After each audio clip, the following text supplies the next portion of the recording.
Yes, hi, hello, welcome to Gooncast. Fuck you. We watched Irish Island. Context, Oh that's a wild cold open. I love it. For those tuning in, the previous 5 minutes before the lead up into this, the count in to this episode was James speaking almost exclusively through soundboards. Yeah, he turned into Bumblebee from the Transformers. Yeah, to suddenly hear his voice and then super, his usual greeting followed by "fuck you, we're watching Irish Island." You were in for a treat here, folks. So I am Kat, aka the Attack Cat on Twitch, dialect designer by day, horror writer / artist / let's be real, Baldur's Gate 3 enthusiast by night. We're branching out our career paths here. We are multi-classing. Yeah, we are. And Just it is once go again. talk to Withers. It is once again your boy Lee Alder. They call me the Valley Jester. By day, I study addiction, and by night, I give in to my addiction to synthcore breakdowns, anime titties, and garbage video game movies. What's going on, everybody? Nice. Oh, I like the new intro. Oh yeah, we threw it out there. We'll see if it sticks. We'll see if it sticks. Yeah. Let's talk about the Irish. Let me tell you what I really think. It's been a hot minute, so this episode's gonna be kind of weird because we're gonna talk about a movie that we watched, a very Irish movie, and that's not the Banshees of Inisherin. Yeah, that's not Banshees, or written by Martin. I mean, maybe he consulted on it. We don't know. We don't know. But yeah, and then we're gonna do 2 months of catch-up. Yeah, last episode was Scream and Evil Dead Rise, end of June. Ooh. Oh shit. Yeah, okay. Sorry for the wait there. Yeah, folks. my house burned down. Yeah. Let's address the elephant in the room. Yeah. I did. My house burned down. Yeah. So we've it was also a Banshees of Inisherin reference. Yeah. It was. So yeah, since Saber is our head goon and our recording artist and all that stuff, we kind of were just like, you know what? Let's take some time. Yeah, let's chill for Yeah. a bit. I lived out of a hotel for a month with Fisher Price internet, and now I'm living in a rental, and I'm slowly getting back to my stuff. Yeah. Yeah. The back to Ghoul is in full swing, basically. Yeah. Normalcy returns. Yeah, and not to stray too far from the clown fiesta that we are here on the Gooncast, but an honest and sincere thank you to everybody in our network and among our friends and fan base who donated and helped Saber get through this situation, because it was a really trying time. It was. So if you're one of the people out there who even just gave your love and support, yeah. That way, just thank you so much for getting through this. It was a trying and very stressful time, and it's still very trying and still very stressful. Yeah. But hey. But we know Saber's okay because he can fuck all of that. Exactly. We're here to talk about Redditors taking over Alcatraz with nanomachines. Yeah, Baldur's Gate 3. Yeah, it's a pretty far departure from early access, I think. But, I think they made it work, because, anyway. Yeah, so we here at the Goon Squad, we're very big Resident Evil fans. And that includes good and bad, and sometimes pretty far in the middle. And so we watched one of the CG movies that just came out, called Death Island, Dead Island, something like that. Yeah. Death Island. Yeah. Dead Island is the shitty open world survival horror game. Yeah, that's what I thought they wouldn't name it that, but I was also like, Death Island doesn't make a whole lot more sense. But there were so many good titles there. It takes place on Alcatraz. You could have called it Resident Evil Lockdown. Yeah. Oh. Like, come on. Ooh. Do something. Yeah. Low hanging fruit. Resident Evil Prison Resident Break. Evil, Sure. Resident Evil dinosaur morality. Resident Evil I mean, Dinosaur. yeah. Let's get into that. Basically the theme. So, just I for context, real quick, we watched this movie about 2 weeks ago, right? And when we decided to sit down to record it today, I had realized that I had completely forgotten about like almost everything that happened in the movie, outside of like one thing where I jokingly called a plot twist, and yes. was mad about it. So we decided to kind of do a throwback to when we watched the Erased live action movie, where we watched the Erased movie and then almost immediately we recorded our Erased episode. So basically we're now like, I don't know, like an hour or hour and a half after watching it a second time. And most of it has already left my brain again. Yes.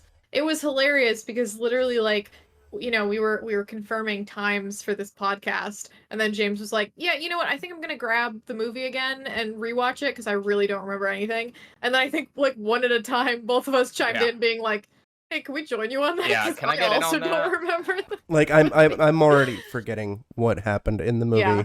I wrote notes and I already am forgetting. Like I guess like before we super dive into it, like my overall thoughts is it's very mid, it's very forgettable. Yes. It's dumb, it's mildly entertaining. It's better than Infinite Darkness, which is just boring. It is better than Infinite Darkness. Yeah. Well, Infinite Darkness also had the sin of like having a really fucking really dope, promising opening, and then completely kind of like just shitting the bed with like just being mediocre after that. Just being really boring. Which makes it worse. Yeah, which makes it worse, you know? Kind of like Death Island, how it opened with a really promising intro, and then... Well, at least Death Island has... It has that same problem, but the key difference between Death Island and Infinite Darkness is this does dive into really stupid, schlocky action sequences that I can just tune my brain off and just like mildly enjoy. They're fun.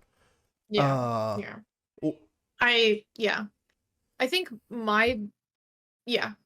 do we want to give any context for the Irish? No, absolutely not. Okay, all right, just ladies and gentlemen, know that we don't have a racist or bigoted bone in our body, but we're gonna be shit talking the Irish because Chris Redfield hates the Irish. That's all you need to know. Because Chris Redfield, boy, does he hate the Irish. Yes. You might be thinking, for what reason? And we're just gonna move on from that. Keep your thoughts to yourself. Yeah. God damn it. Eyes in your paper. So how far removed is this one in release date from the film before it, which I believe Vendetta came out in 2017, according to Wikipedia. Okay. Oh Jesus. Okay. So 6-year gap. Wait, and yet they're like, here's one of the villains from that movie returning, and with and they literally, I mean, guys, like she appears and is like really mad at Leon and is like we fighting don't even him. get that she's mad at Leon until her final fight scene. No, exactly. Like we literally, we don't have any sort of like, oh, this is this character from before. We don't have any like flashback to the previous movie showing like who the fuck she is. We have nothing. They just present her as if we're supposed to know who the fuck this is and be like, ah, yes. She's here for vengeance because Leon killed her dad. Assumed we don't get. I just assumed that she was assumed she was a new character for this movie, who was the henchwoman of the big bad, and then at the end of the movie, they're like, "Oh, by the way, she's from Vendetta, or something," and Leon killed her dad, and she's mad, and she looks like Nina Williams from Tekken, and fights like a fighting game character, and it's... Which is funny because when RE5 came out and they introduced the design for Brainwashed Jill, she looked like Nina Williams from Tekken. I think they have a type. It's very...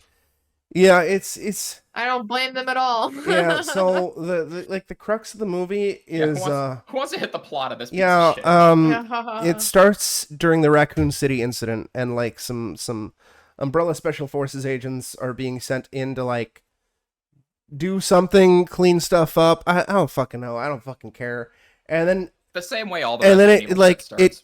it like flash forwards a bit, and we see that like almost the entire squad has been bitten, and there's just 2 people, and they're getting orders to kill anybody who's been bitten, and they one of them is like, no, we can't, and the other one is like, yes, we can, and there's like a little kerfuffle, and like the zombies break out and like bite his buddy or whatever.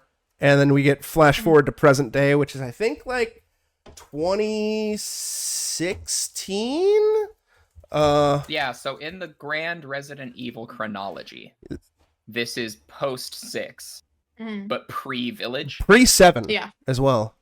Okay. Yeah, hold on. Yeah. This is 17 years after 1998. So Ethan Winters is a sparkle in. This is 2015. Some Capcom creator's eye. A faceless sparkle. Okay. A faceless yeah. sparkle, So this is with hands intact. This would be 1 year before. No, 2. Yeah, 1 year after Mia Winters disappears, because I think she's been missing for 3 years. Ah. Because Okay. Resident Evil 7 takes place in 2017. Wait. So he like his wife goes missing 3 years ago, and then he's like, oh, I got an email from her. I'm gonna go. Yeah, pursue everybody her. thought she was dead. It was the Silent Hill 2 thing of just Gotcha. like, my wife is dead, Gotcha. and then Ethan is like, no, okay. she can't be dead, and like he's not holding up hope, but he has no idea where she would Uh-huh. be, but everybody's like, dude, your wife's dead. And then he gets an. Okay, that's pretty cool, and I don't remember that being Yeah. the start. But I believe you, and that is Neat. cool. And then I mean 7 is a Yeah, good game, so 7's great. I'm not. Yeah. 7's great. 8. We already talked about it. I'm the best. We already talked about Village. I don't want to talk about it again. Yeah, Go back to that episode if you want to hear us talk about Resident Evil Village. Yeah, I'm gonna go Yes. cuddle up with my Carl Heisenberg body pillow. You guys can. Yeah, so then basically it's now 2015, and there's I guess a new strain of the T virus, but people are turning without being bitten, and they're like, oh my god, what could it be? And They're getting hit by Well, hypodemic yeah, nurdles. we eventually our heroes. Irish Our heroes eventually come to the realization that everybody who was infected recently visited Alcatraz. So they decide to go investigate Alcatraz, and this turns out to be our big villain's base, who happens to be the dude who didn't want to kill his teammates back in 1998 in Raccoon City. And he has nanomachines, nanomachine drones that infect you with T-virus. The villain's origin is a pretty cool origin. Yes. How it relates to his motives, it fucking doesn't. Basically, his motives make no sense, because his whole motivation is, I had to kill my friends and teammates, therefore I want to destroy the world. As opposed to as opposed to be like, I want to get revenge on like some Umbrella executives because they're the ones responsible for this. Exactly. No, it's just, I want to kill everybody on the planet because I had to kill my best friend, and it's like, it's just kind of like, wait, why? Like, So, can you like the fucking the villain? Okay, so he looks like Kevin Bacon in a stop trench coat. disrespecting Kevin Bacon. He the artist is the one disrespecting Kevin Bacon, I assure you. He is the soldier who survived the flashback at the beginning of the movie where he didn't want to follow orders to kill his teammate, but had to, yada, yada, yada. And then it turns into this, plan to, like, take down Wall Street and, like, the corporations making their pharmacy money. It was just like everything turned into a real estate Lex Luthor scheme. It's like, what is happening? Yes. Except for with nanomachines, that inject you. Yeah, and then his plan to like T-virus. destabilize all these corrupt companies is to like Thanos snap half of the world with the T-virus. Yes. Yeah. And yeah, like the crux of so basically like our heroes get to Alcatraz, and pretty much immediately the people on their tour boat start turning into zombies and attacking each other. Our heroes are like remarkably unscathed, and we were kind of like because there's still sort of a mystery as to how the virus is getting spread. So we were like, because they're like, it's not spread by bites, and clearly since like they're all fighting in the same area, like it's not air or particles or whatever the fuck, right? So we're sitting there going like, how are they not getting infected? And yeah, it turns out it's because it's nanomachines. But what still doesn't make sense is why the bad guy is not targeting our heroes with he explained that later. It's because he wants to infect them and then have Jill kill them because he wants her to feel like him. But why? Fuck you. What did Jill the why is fuck you. Why did he specifically pick those people? Does he because fuck you. There's a great Leon quip in the movie. The like one good line of the movie where the bad guy gets on the fucking like comms or like the fucking like intercom and says, something like, oh, well, if it isn't like, like Jill Valentine and Leon Kennedy.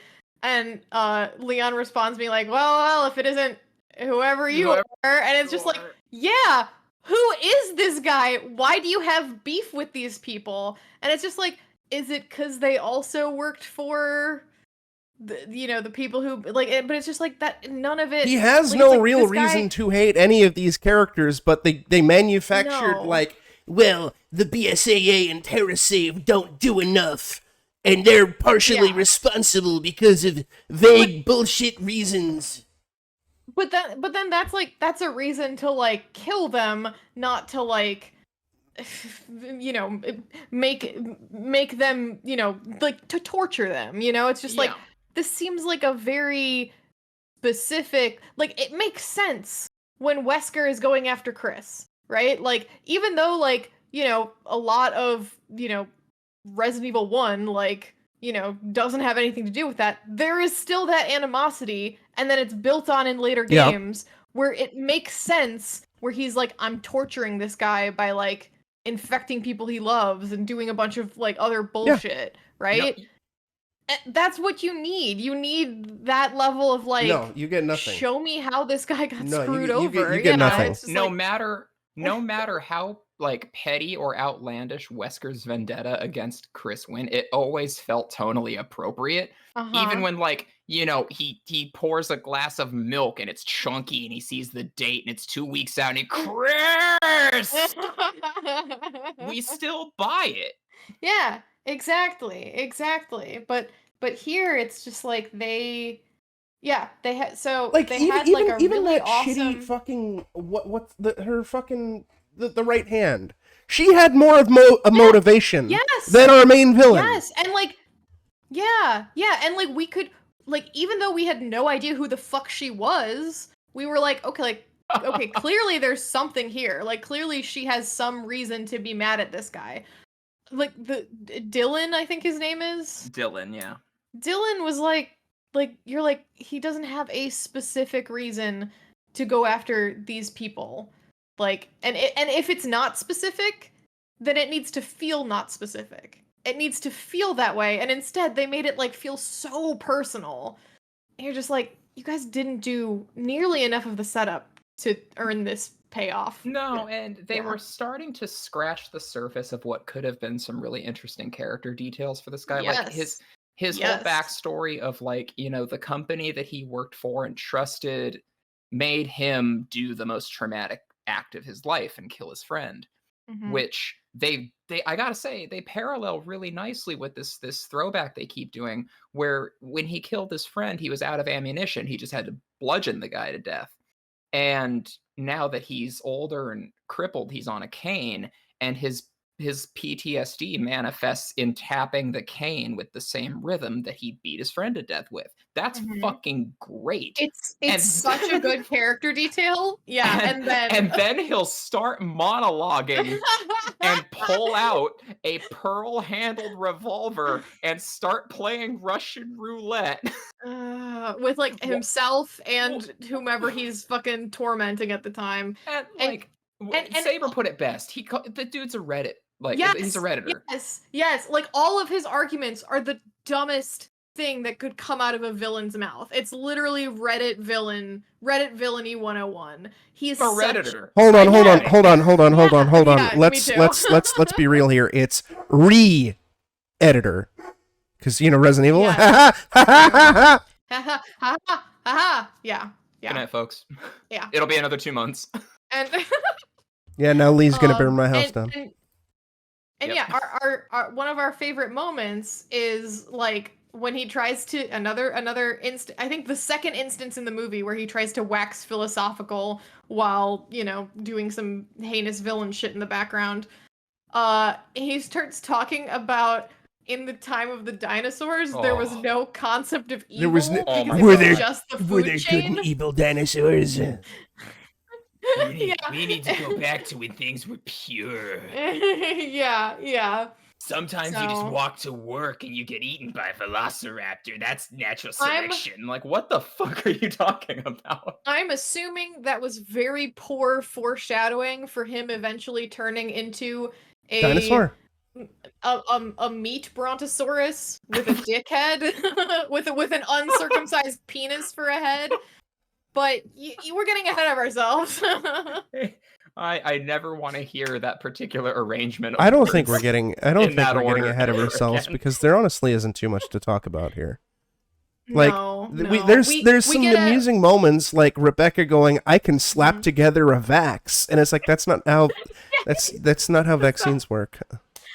Yeah, she has it together in like an hour, and then she's like on her way to the island. Yeah, it's like I know like, this is based around the T virus, so they already have plenty of samples of T virus. They already have vaccines for the T virus, but if there's still differences and typical vaccines don't work, it does take more than an hour to make a new vaccine. Like, come on, y'all. Yeah. You're not even gonna like unless you literally just like slap it together and don't test it at all, which is not a good way to make a vaccine. Like this entire movie is basically just a build up for the big stupid action sequence at the end of the movie, which is supposed to be kind of their quasi Avengers moment, because it has all four of the main iconic heroes plus Rebecca. And everybody's favorite character. Doing crazy action shit and trying to save the day while fighting a meat brontosaurus with an uncircumcised penis for a head, and elephant feet. In an armory on Alcatraz. An armory that has that is ginormous and feels like an underground bunker lab and has military vehicles and rocket launchers and a plasma rifle. This armory is the Doomslayer's wet like dream. This armory is like would be the entire island. It also has some super old rusted World War II submarine there. In the same armory as a 2-person rocket launcher. And a plasma rifle. Maybe I don't understand it because this armory wouldn't exist on Alcatraz, but I can kind of hand wave certain elements away. But where did all these weapons come from? Because they try to hand wave it of this must be left over from when Alcatraz was used as a military fort. It's but this wasn't used as a military base for years, maybe 100 years. Exactly. Why is there modern weaponry here? They didn't even throw in a line about the bad guy bringing this all here, but that would have been he had mooks or something. Yes, that's the thing. That's the part where I was thinking that's the explanation. The movie never even the movie tries to handwave it in a completely different way that makes no fucking sense. And you're just you literally could have just been he's got connections to underground arms dealers and he's been amassing this bullshit for years because part of his master plan to infect half the world is to have his base just be an impenetrable fortress out here. But it's not. This movie just has things and it doesn't bother to set them up or explain it. There's we get a hint that there's something in the ocean because they decided to basically knock off the opening of Resident Evil Revelations where there's a dead whale on a beach except for instead of Jill investigating it, it's Claire. And we find out that there's like this giant liquor shark thing that doesn't really do anything, and it's never addressed. It's just there. The villain doesn't even really mention it or acknowledge it or like anything. And it shows up once to kill all the dudes that Rebecca came to the island with, and we see it once like in the ocean, kind of like swimming under the big ship as Chris and co are heading to the island. But it's only there for this weird convoluted bullshit of the main bad guy injecting himself with his virus, and he falls into the water and coincidentally is eaten by the giant liquor shark, and somehow they fuse into an even bigger meat brontosaurus uncircumcised penis head elephant foot monster. But when it's like, you could have just cut out the middleman and just been like, he injects himself and falls into the water and comes back out like that. We didn't need this giant zombie liquor shark thing. Or at least, like, explain what this giant zombie liquor shark thing is and why it's here and who made it and why it exists. Is this something that was mentioned in Vendetta? Is this giant liquor shark from Vendetta? Is this what the lady brought over? Yeah. The movie never fucking mentions anything. Oh my god, yeah, what if they were just like, oh, remember this? And nobody fucking remembered it because it was 6 years ago, look, guys. Resident Evil is a big, stupid, convoluted franchise, and I fucking love it. But for the most part, despite all this crazy, convoluted lore, and entry upon entry upon entry, almost every single entry is relatively standalone. So it's like, you can hop into Resident Evil 5 without having played any of the previous Resident Evil games, and you understand that Chris had a partner named Jill, and they were very close, and that there was this guy named Wesker, and they hated each other, and it's like, you get all of that within this game. You don't need to have played every single fucking thing, which is what Kingdom Hearts expects you to do, or a lot of other different, this is kind of like a common thing in media where they like expect you to consume every project, every side project in order to understand what's going on now. Like Corpse Party does that, right? Whereas like Resident Evil Death Island feels that way, where it's like, oh, you didn't watch Vendetta? Well, too fucking bad. We're not going to explain who this character is because we already explained who she is in Vendetta.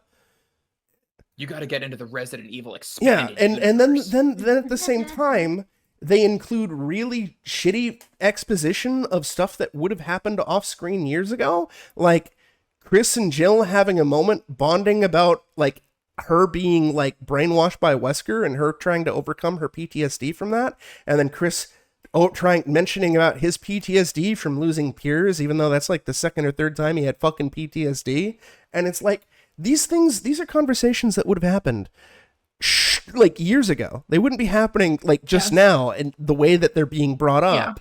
And it's like, here's the even if it's like, okay, PTSD takes a while to process sometimes.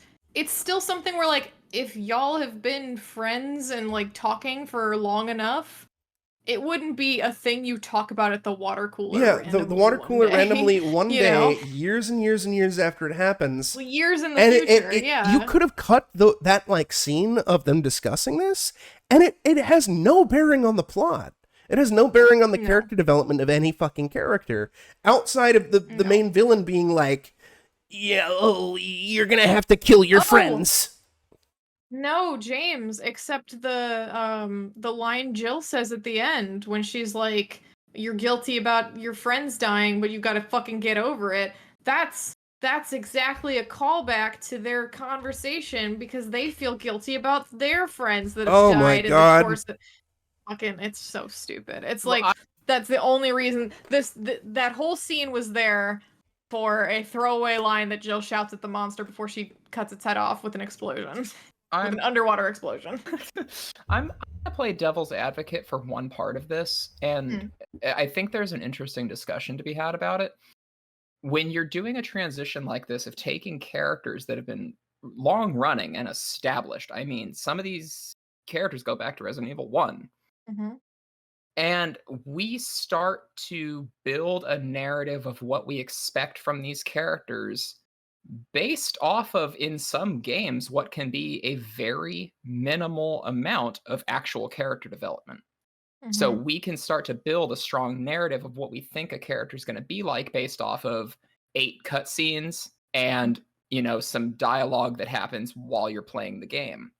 But then to take that character and have to then make them the star feature in an hour and a half film Mhm. and make it feel authentic to this image we've crafted for them, okay, maybe a little tricky. Oh yeah, it's Mhm. 100% tricky.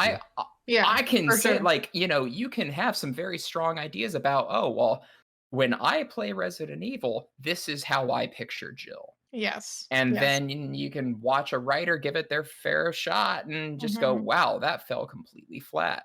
I Mhm. think that's why it's kind of easy for them to resort to certain just like character aspects. Yes. Like Leon is the As the quippy, quips. B Yep. action, pretty boy who's like kind of a himbo. Yep. And as long as you just turn all those dials up to maximum himbo, then Mhm. you're pulling off a great Leon. And you know what? Mhm. Even if the script sucks, Matt Mercer will carry it because Oh he's yeah, a and he's very brilliant voice charismatic actor. voice actor. Yes. Yes. Yeah. But then you he take will somebody absolutely carry it. then you take somebody like Claire, who I think's the Mhm. forgotten child in this movie, who Yeah. it's like, well, you don't really have a whole lot established because she's Yeah. got a big role in RE2. Mhm. And then other than No, that, she even in other Code Code Veronica and Veronica. more recently Resident Evil Revelations 2. The thing is it's more of a Capcom Mhm. issue because Capcom keeps focusing on Leon and keeps focusing on Chris. And it's even kind of like gotten to the point where like a large majority of the fan base is getting really sick of Leon and Chris. Because like Mhm. one of the nice things about like Resident Evil 7, for example, was it was like a fresh start. We had a new character and everything like that. But then Chris shows up at the end. It's like, oh, for fuck's sake, right? And it's like, fine, okay, it's tying it into the thing. But then like they keep tying Chris into Village, and like the amount of fans who have been clamoring, And then they killed their new character. the amount of fans who have been clamoring for like another game with Jill as the lead that like progresses the story forward and is not some like pre-sequel interquel type thing like Revelations. Same thing with Claire, because like they're kind of like they keep relegating Claire and Jill to like these side spin-off games in favor of just we want to keep pumping out more Leon content. It's why Leon is in every animated production. Genuinely, I think that's the crux of the issue, is that we have so many games and so much media that explores the boys that the girls just kind of like, you don't have a lot to go off of, so they just kind of end up just playing it super safe and not making a decision either way to like because like Jill and Claire, I mean, even earlier in the podcast I confused the two of them because they're kind of interchangeable in this story. Like Jill maybe has a little bit more, like she's a little bit more of like the rugged soldier, like with PTSD, and like that's how she relates to Chris, but she's basically just like Claire with a bit of like Chris flavor on top of her. It's one of the things that like there's this YouTuber I follow. His name is Fourth Snake, right? And he does these videos called Wasted Plotential, where it's basically like the wasted potential of like your favorite plots and everything like that. And one of the things that he did an entire video about the wasted potential of Resident Evil 6, specifically the Chris narrative. And he basically kind of like comes, it's almost like, like armchair dev, armchair writing, but it's like, this is something that could have been a far more interesting experience, where what in his hypothetical thing, when Chris gets his like PTSD moment from like losing his team in like Europe or whatever, he's abducted by Alex Wesker, and you have her as like the big bad, and it basically creates a sort of like parallel to how it was in Resident Evil 5, where you had Jill and Wesker, except for now you have Chris and Wesker, and then you have as the protagonist of that campaign Jill going to rescue Chris. and she can relate because she was under the brainwashing thing. And you can have her partner either be Claire, because of course Claire would get up off her ass to rescue her brother, or Barry, who also would get up off his ass to rescue his best fucking friend. And you could have had this as a nerd. You're getting Leon Kennedy on a motorcycle. You could have had this. I mean, this still would have had like he didn't even touch upon like the Leon and Jake stuff. He's just like, because the Chris portion of RE6 is the fucking weakest shit in that game. I think everybody can agree on that.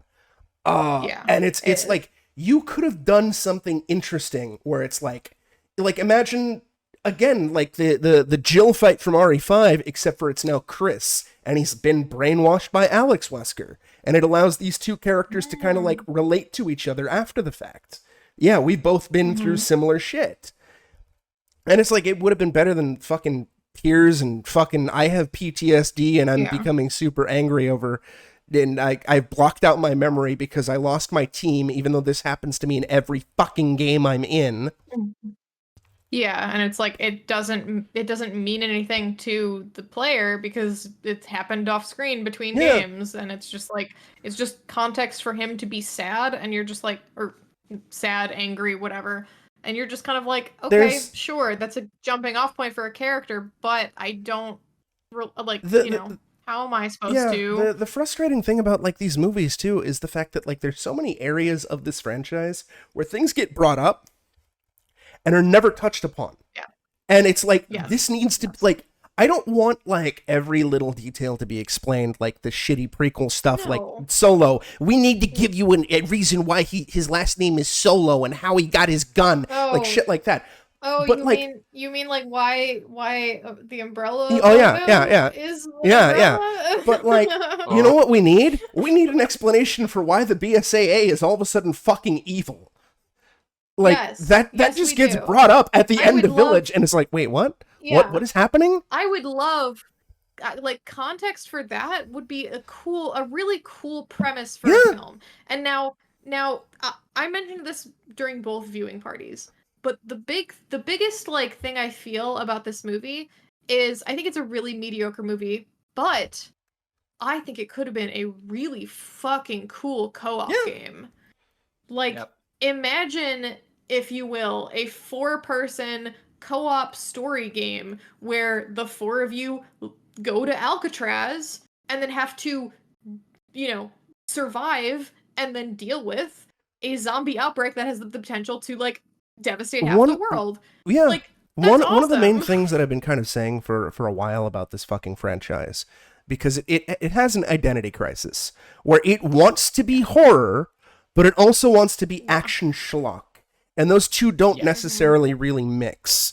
And that's why you get shit like Resident Evil Village, where it starts strong horror, and then it becomes RE6 style action schlock by the end of it. And like, in the third act, thank you, Fuck Factory. In the third act of almost every Resident Evil game, it becomes a little more action focused, but the idea is like you're overcoming your obstacles and you're becoming better and all that fun stuff. And it's like, it's fine when it's in moderation, like OG RE2.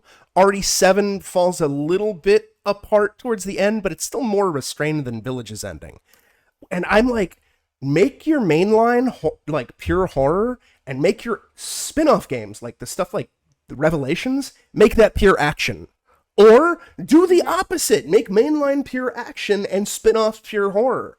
Just stop trying to like mingle and intermix the two, because it doesn't work unless there's like a very specific balance. Like RE4 mostly works as like a solid middle ground, but they can't. They keep failing in that regard, and they keep going way too over the top and adding stupid shit. Like, hey, here you're gonna pilot a fucking mecha versus Heisenberg. It's like, this is really dumb. Oh god, you're gonna do Chris on Duty, Modern Werewolf. Oh god, I still have nightmares about the Heisenberg knife mecha fight, like on what's it called? Not on Village of Shadows. On Village of Shadows mode. Oh.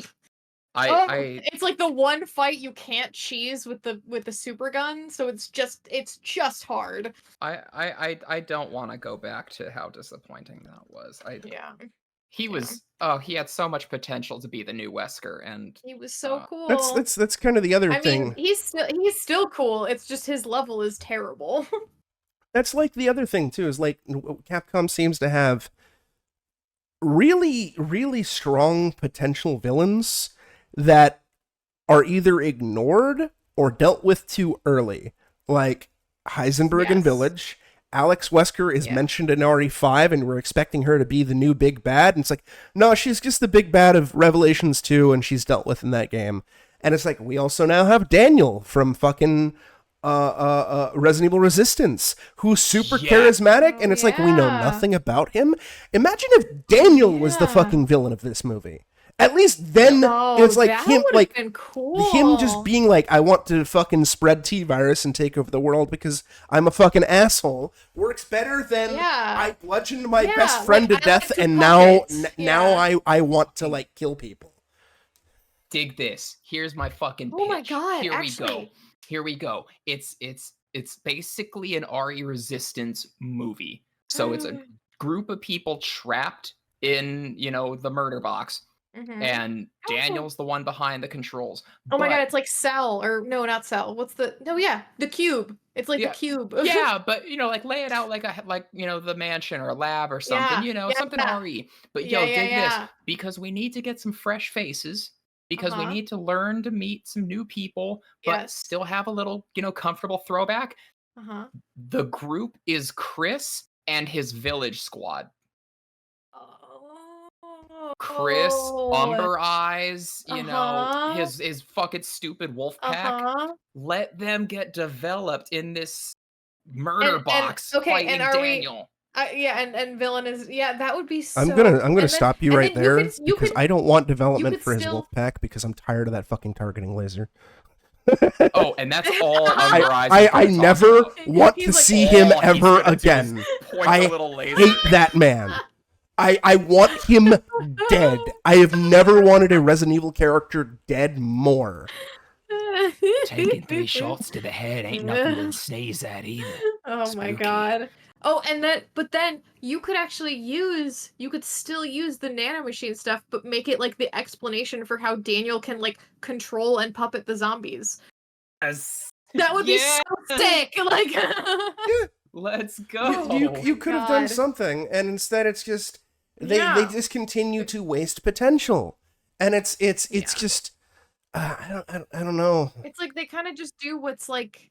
They just come up with some generic. What's easiest? Yeah, it feels like they just slap a generic villain in there because we need a villain, and we're gonna give them a vaguely tragic backstory to justify why they're a villain, even if it's really fucking dumb. And that's gonna be why they need to do world domination or whatever. And our heroes are gonna overthrow the bad guy and save the day. And it's like I don't know. These movies, like they're not consistently dumb enough and fun enough. Yes. They are dumb and they are fun, but they're not consistently dumb and fun. Exactly. They're not like for all of their faults, the live action Anderson series, it is a lot of dumb fun. Yeah. And it is something that like no one will debate that. Yeah, but it's something that like I will go back and rewatch because I'm just in the mood for schlocky bullshit, and this will provide. I will be laughing my ass off. Yeah, I mean the first one is genuinely like really solid, and there are like bad, boring moments in the sequels, but there's also a lot of insanity, and I'm like, it's kind of cool. But yeah, these are just kind of very, and this is exactly how I felt about the series, the Infinite Darkness. It's like just like boring. Yeah, it's just okay. Yeah, the worst thing that something in this genre can be is like middling. Yes, exactly. Like either go be like insanely good, or be bad enough that you're like a fun, a fun drunk popcorn watch or whatever. Right.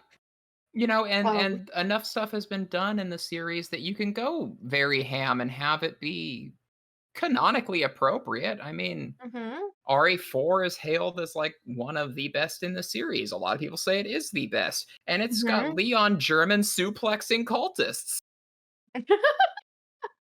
Exactly. We can go fucking stupid and have it still be canonically appropriate. Oh, I don't know. I feel like it's just losing steam, We need a good shot in the arm to revitalize the franchise. We need something to break the formula. Because it's kind of just spinning its wheels. On a like 80% positive note, I will say that the like visuals for this movie are mostly very good. Like kind of almost upsettingly so. You were getting upset at some of those shots. Yeah, because like how dare this look so good? Yeah, in the beginning, there's a lot of like because they also like they clearly mocap people too. So there's a big disconnect though because like you have specifically this beginning where you have everybody like all of the Umbrella agents in like their body armor and their helmets and with their guns and stuff like that, and they're in the back of this van and they're all sitting there like leading up to they don't know what yet, right? Like they're just like we're deploying. And it looks really fucking good until you get a look at their faces. And then you get this like weird, like it's almost uncanny valley. I don't want to really say it that way, but like you've got stylized faces on hyper realistically rendered everything else. Yeah. So like when they pour out of the van and it's like the shots of their back and they're like coming at the crowd and the crowd is kind of like out of focus and like it's all like lights and like in the dark. It looks like real life footage, which is like I'm like this is insane and like. But then you get a close-up cut back to, like, somebody talking, and you're just like, oh, it's a CGI anime character. And you're just kind of like, oh, this is kind of weird. And then there's also, because of, like, how good it looks 90% of the time, when there's a mistake, that makes it not look hyper-realistic, it's really noticeable. Like, when Leon I think is in the streets of San Francisco on his bike, like you can tell that bike is like somebody's first like hard surface rendering. It's like it's got that kind of Unity asset. Yeah, where it's just like it's really good and really shiny looking, but it's like too shiny and good looking. And then the background of San Francisco is like you can tell it's San Francisco because it's got the hill and the fucking like the trams and stuff like that, but like there's just a skybox and it's like huge, it's like really illuminated skybox like beyond it, and you can tell that's what it is. You can tell that it's like this background, and like that definitely goes away once they get to the island, so like you can tell like where they spent their most resources, right? They front-loaded it to lure you into a false sense of security. yeah, and like it makes sense that like okay, the setting where most of the movie takes place is the one we're going to really focus on, and maybe this like intro setup we're going to kind of just like half-ass a little more. I get it, but at the same time it's kind of like it was a little jarring in my opinion. So but mostly it looks really really good. Like all of the rendering, the shot compositions, the even the like the fight scenes, the choreography for them like looks great. The mocap, or like I know a lot of it is mocap. I'm sure some of it is also animation stuff. That all looks really good. Facial animation looks fine. It's nice visually. The one thing that I'm hung up on is the voice acting, namely the choice of actors, the mixing. Because it's you have Matt Mercer, who's great. And he was Leon in RE6, and he's been Leon in most of the Resident Evil animated stuff. Until Infinite Darkness, where they brought in, I don't remember his name, but he's the dude who plays Leon in Resident Evil 2 Remake and Resident Evil 4 Remake. And then you have Chris, Nick something. Apopolstis or something like that. I know I'm mispronouncing the name. And then you have Chris, who isn't he's voiced by, I guess, whoever voiced Chris in Resident Evil Vendetta, and it wasn't Roger Craig Smith. And he's not Chris's new voice actor, either of his new voice actors, the one from Resident Evil 7, and then the other guy, I can't remember his name, but he voiced Carlos in Resident Evil 3 remake. But then you also have the remake version of Claire and the remake version of Jill there, and it just feels weird. It's a greatest hits like amalgamation. Yeah, and like granted, the Resident Evil franchise has been always fairly inconsistent and constantly recasting actors left, right, and center. There's been like a handful of instances where you've had one actor portray a character across numerous video games. Claire was an example where it's the same actress in Resident Evil 2, Code Veronica, and I think most of the animated spin-offs until Revelations 2 came out. Ada Wong was another, where it was the same actress from Resident Evil 2 and Resident Evil 4, and some of the Resident Evil animated spin-offs until Resident Evil 6. It just feels weird, like, especially since like Infinite Darkness went out of its way to use the remake actor for Leon, and then it's like, now we're bringing back Matt Mercer, and it's like, I get that this is like an older version of Leon, but like voice actors can sound older or sound younger if needed. That's kind of the beauty of voice acting. That's their whole shtick. Yeah, so it's like, no offense to Matt Mercer, he is an incredibly talented voice actor. I just want some fucking consistency. Sure, yeah. Consistency out of Resident Evil? Yes. God damn it. You're a brave man, Jam. It would be like if all of a sudden they have a new Resident Evil movie that has Wesker as the villain, and they bring back DC Douglas. And now I fucking love DC Douglas as Wesker. Don't get me wrong. Don't fucking tease me, bro. They're never bringing DC Douglas back. They have the new Wesker. Or if all of a sudden instead they brought back the Wesker voice actor from Resident Evil 0, where he sounds like vaguely New England. Richard Wow or whatever his name was. Find the guy who voiced him in Resident Evil 1. I think he's still doing voice acting. Stop it. I found out that Barry's voice actor from Resident Evil 1 is in Nightcry. The OG Resi 1 from 1996. Yeah, he's Vigo in Nightcry. That dude who had me boil his eye. What? He has a prosthetic eye, and he asks me to find him like a lighter or fire source so he could boil his eye.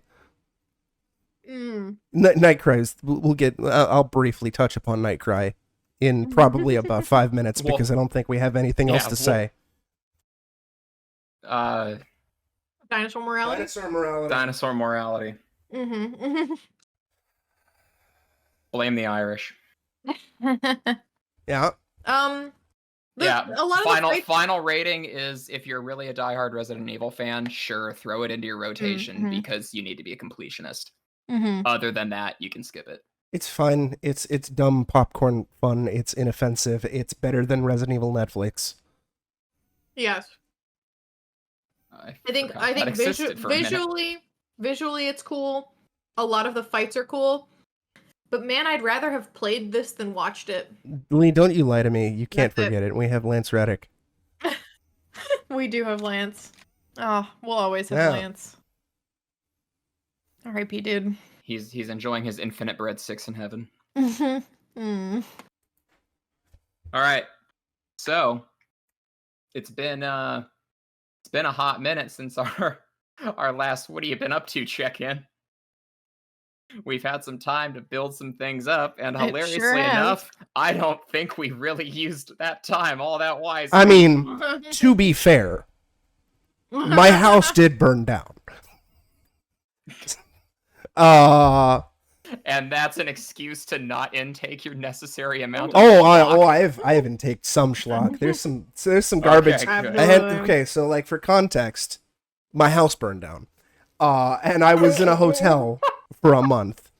And for a good while there, I didn't have access to a phone or a computer or really much of anything. In fact, like most people were unable to get into contact with me. I had to use like my sister's phone to contact like Kat and Lee and work and all that fun stuff. Mm-hmm. So for the most part, all I had was television. I haven't watched television in fucking years, because if I'm going to watch a TV show, I'm going to watch it off of a streaming service, right?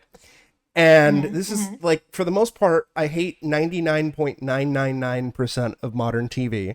So I just primarily stuck with the movie channels. Now, I don't remember the exact names of the channels, but we had Showtime. We had Showtime 2, and we had, like, HBO Sig.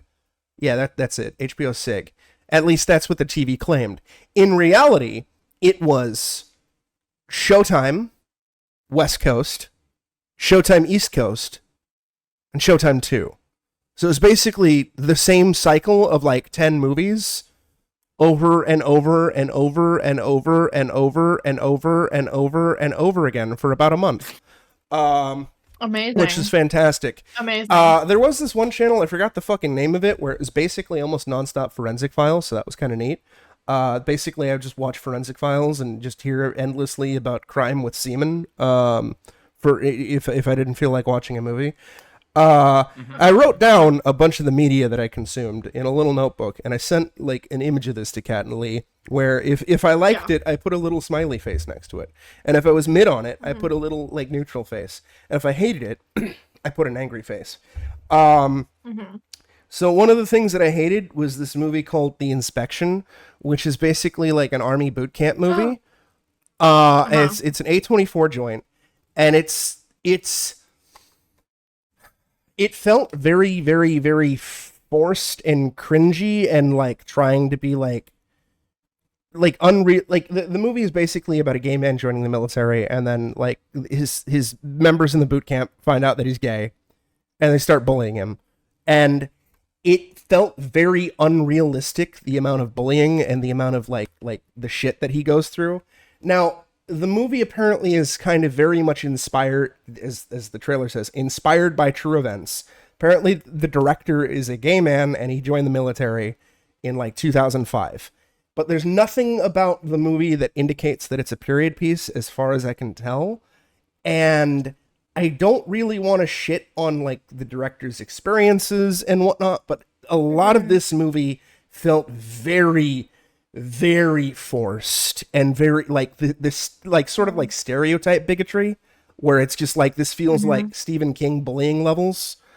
Like there's one instance where like his mom is like you're gayer than 2 left feet, and it's like who talks like this? This is what does that even mean? Or like when he asks to get his birth certificate to like join the military, she's like, "This is all that remains of the dreams I had of you," and it's like this feels like pretentious screenwriting trying to get awards. I was gonna say that is a screenwriting. Yeah, line, that's for sure. A step beyond like the Stephen King school of Maine bullying. Oh well, I mean the Stephen King Maine bullying kind of happens in the military, and it's like again, I don't know that this is a period piece or not. But that's Carrie mom bullying. Yeah, and it's like this. It felt like it's trying to be Full Metal Jacket, except for like if Private Pyle was beaten up because he's gay, as opposed to being he's incompetent. But like it just, again, I don't want to sound like I'm shitting on the director's experiences, but just everything felt really, really forced, and I'm just like, this is just kind of embarrassing. Which I'm sure is just like trying to screenplayify your lived experience is not like, it's not as easy as people think it is. And it can often come across as not good if you're not a writer, if you're not competent at it. Now I haven't seen the movie, so I'm not passing judgment either way, but this sounds it was pretty rough to sit through, of just like constant eye rolling for the most part. In terms of something that was good, though, I saw this movie called Breaking with John Boyega. It is another movie based on a true story, and it's about a bank robbery. Specifically, what happens is John Boyega, he plays a former veteran. He's kind of super down on his luck. And I don't remember the specifics, but basically his VA check, his VA disability check or whatever, the VA doesn't give it to him. Something about not attending class or something like that, and they don't give him his like $900 check. And they refuse to give him his $900 check. And he basically needs this because he's living out of an hotel. He doesn't have a job. He's basically using his VA disability check to live month to month and trying to survive. So he ends up going into a bank with a backpack, claiming he has a bomb, gets everybody out of the bank except for 2 tellers, and all he wants is the VA to give him his $900. He doesn't want the bank's money. He doesn't want anything from anybody. He just wants his $900. And it's a very gripping little thriller. Very, very, like, a lot of nuance to it. It's not like your typical bank robbery of like heroics or like incompetent shit and everything like that. He's just like, no, like he's constantly apologizing to the tellers he's keeping hostage. He's constantly afraid that, like, you know, they're going to kill him because he's doing this, but it's like, it's basically about a man who's driven to his last breaking point. And I really, really liked it. I don't want to go into details because even though it's based off of a true story that apparently made news, that I think this occurred like within the last 5 to 7 years or something like that. It's an effective little movie. Another movie that I watched that was terrible is Dangerous Game: The Legacy Murders. It's basically a really stupid version of Saw. It's like this guy. I forgot the actor's name. I think it's John Voight. He's like this old man. He's this old man, and it's like his 90th birthday, and like all of his family shown up to celebrate his 90th birthday. And like John, I can't remember his name. You know the lead from The Tudors, John Reese something or other. I can't remember his name. He's a British actor. He's also in it. I think those are the only 2 names that I recognized. And basically, every single time a member of the family shows up. Oh, John Rhys Meyers. Yeah, there we go. Yeah. Okay. Gimli, right? No, that's John Rhys Davies. No.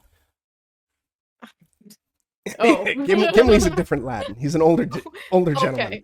But anyways, one of the things that I remember is because I kept flipping through the channels. They have the same first 2 names. Never. One of the things that I was surprised at, though, is like, because I couldn't tell what the fuck the movie was, right? So it's like I see a scene of like somebody arriving at like an estate and his family is greeting him, right? So then I changed the channel and I flip back 5 minutes later, and it's the same fucking scene but with a different member of the family. Like the exact same shot and framing of just somebody arriving to the estate. I'm like, oh, okay. So then I changed the channel and I changed it back. And it's the exact same fucking scene, but with another member of the family. But at the end of the day, they're playing like a killer mystery game, but it turns out there's an actual killer in the house or something. And there's a bunch of Saw-style traps. And it was really dumb, and I don't remember much about it. I just know that at some point I want to force the 2 of you to watch it with me, so we can hate on it. In terms of another terrible movie, I saw Margot, which is basically what if Siri or Amazon Alexa was a serial killer like it was a smart home serial killer. Like your smart home is murdering you. You told me about this one because I said there were like 2 or 3 others that we should like do. Yeah, do a podcast. There was like a murder Siri version one that was like, oh, and we could do countdown. Yeah, there you go. Yeah, that's a murder app. And at one point, like the AI, the smart home, like starts 3D printing stuff to like help like trick people, and then it also manages to like 3D print replicas of the people that the home murders to Oh my god, What? I was just about to say, tell me it 3D prints a person. Does, so they forget, so like the other people don't realize immediately what's going on. Oh my god. Oh my god. There's another one. I only saw a little bit of it, and it was called Fire Island.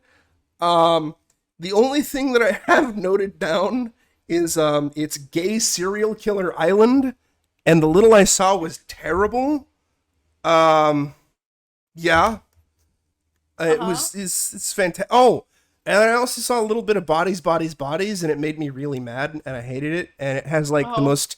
It has like fucking. It's getting a lot of acclaim and buzz. I was gonna say, yeah, I heard good but things. the little I saw, I hated, and especially when it cut to the credits, and its theme song is like this super Gen Z influencer pop song of like I'm a hot girl. Like I'm better than you, and I'm just like this is the fucking absolute worst.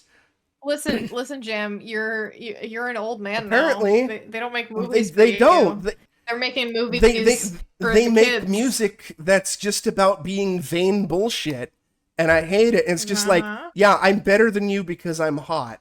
Okay, that's what a compelling fucking song.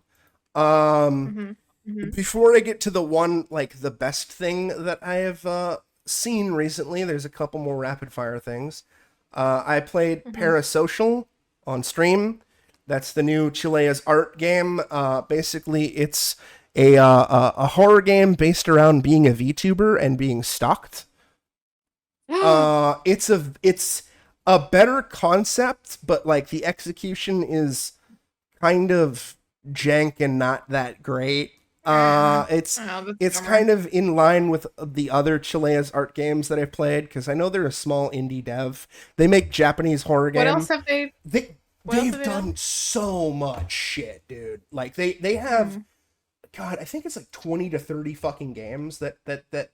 Damn. Like, they have a shit ton of stuff. They're constantly pumping stuff out. The two that I've played are, I believe it's the Convenience Store and the Night Way Home, and I played these a couple years ago, and they're these like small bite-sized hour to 2 hour long Japanese indie horror I remember games. Convenience Store. Yeah, I think I remember Convenience Store. They do all sorts of different like weird little indie horror games. The VTuber concept is really cool. Yeah, it's basic for like horror. the basic idea is like you're a VTuber streamer, and there's somebody stalking you in real life, and it's like it there's a couple moments that are genuinely creepy and unsettling. Oh, this is cool. But like a lot of moments of it are a little jank. Like one moment that's actually kind of creepy is like, so your stalker is basically like sending you games and is like, if you don't play these games, and something terrible is going to happen. And the last game that you play is basically a complete recreation of the alleyway near your apartment, along with your apartment building, along with a complete recreation of your room. And it's like, this is a little unsettling, playing a game where I'm playing a game and I'm like I'm re-exploring my own home. And it's like, this is a little creepy. I'll give you that. It's just, it's jank and kind of unpolished, and there's some stupid shit in it, but it's like, what are you gonna do? I also started playing Nightcry, which is So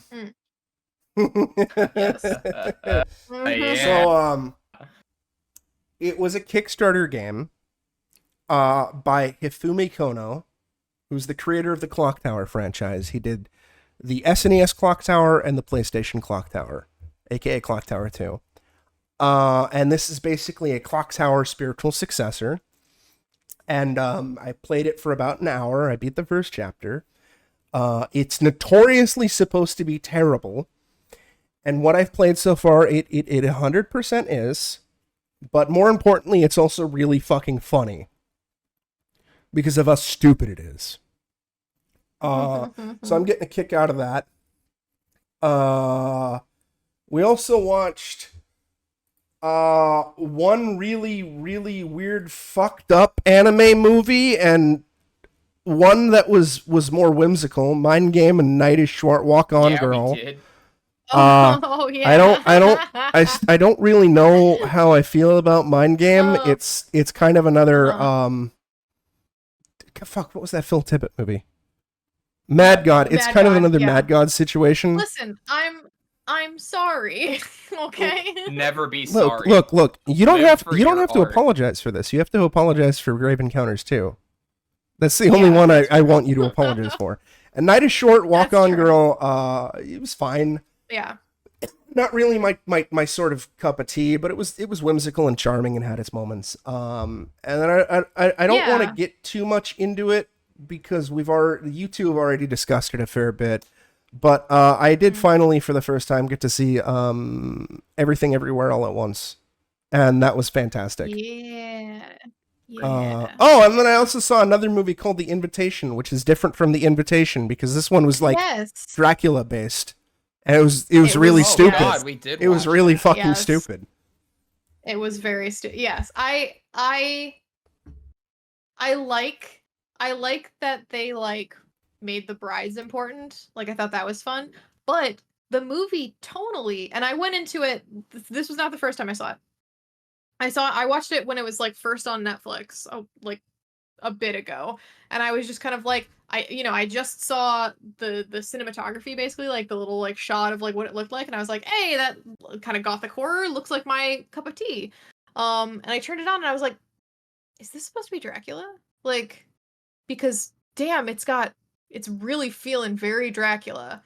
And I keep watching it, I'm like, if it's not supposed to be obvious that it's vampires and it's Dracula, I don't like, it's really obvious that's what it is, but like the protagonist doesn't get it yet, and I'm just like, I don't know what's going on here. And then like in the last like 5 minutes, it's basically like, yes, I'm Dracula, and you're like, okay, it's not really a reveal at this point. Also, when the neighbors just drop that they're the Harkers, you're like, oh, you motherfucker. Yeah, and I don't. Yeah, I remember all of us being very angry at the ending. I don't remember what happened at the ending. Yes, but I remember us being she angry. Turned into a vampire slayer. Yeah, she becomes. A vampire slayer. Yeah, it was stupid. Yeah.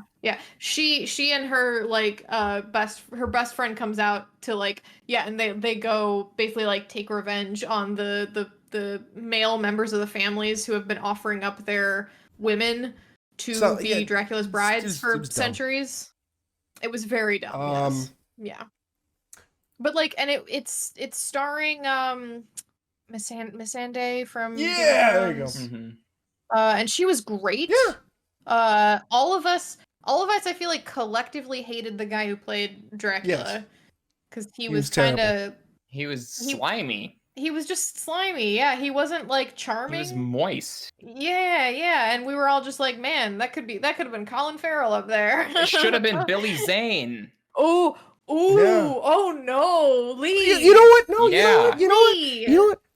Lee, you can't with these. No, you know what? I'll never see. No. I mean, that would have been fantastic. But like in terms of something like more realistic, that would have been better. John Rhys Meyers, who I just mentioned in that fucking like Most Dangerous Game thing. He looks like he looks more less slimy. He's a little gaunt though. Yeah, but he could bulk up. Like I mean Tom Hardy bulked up. Anybody can bulk up. It's more in the face though, and I don't really think you can necessarily like it'd be like being like Cillian Murphy can bulk up. It's like I don't know if he can in his face. He'll just eat a lot of ice cream. Get those cheeks chunky. I them's the money makers. I guess 2 last quick fires. I played Quake 2. I'm sorry. It wasn't as good as Quake 1. And then I was throughout the stream I was like, this may be a hot take, but I think Quake 2 is not very good, and it's inferior to Quake 1. And both Lee and Greedy were like, no, that's not a hot take. We agree with you. Every weapon felt like this weak sauce shit, and it's like this is supposed to be like a boomer shooter. Is it? Like this is from id. This is from the company that made the arguably the greatest shotgun to ever be in a video game. Preach. And even if you were to like exclude Doom, right? Quake 1 has a quad barrel nail gun. It's effectively that game's version of the super shotgun, where it basically fires 4 shotgun-esque nails at a time, and it feels like it sounds like God. And this game's shotgun feels like popcorn farts. Like a good shotgun in a first-person shooter has to have that oomph. Yeah. It's got to have good sound, good impact, a good recoil. Yes. Good spread. It doesn't fucking matter if it's not realistic. I've heard a lot of people being like, "Oh, shotguns in video games aren't realistic." I don't give a shit. We don't care. There is a feel for a video game shotgun that you have to hit, basically, because that's just it's become part of the video game culture, you know. And if you have a gun that doesn't feel like a video game shotgun, it's not a shotgun. And then the last for real is I played about 3 hours of the final release of Texas Chainsaw Massacre. Full disclosure, I was sent a key for it, so I got the game for free and all that fun shit. It's fun. It's buggy and janky and has matchmaking issues, and it has some balance issues as one would expect in asymmetrical horror. But the one thing I do kind of like really dig, even though it definitely kind of sucks when you're playing with a Randy, is that it's a 3v4 asymmetrical horror.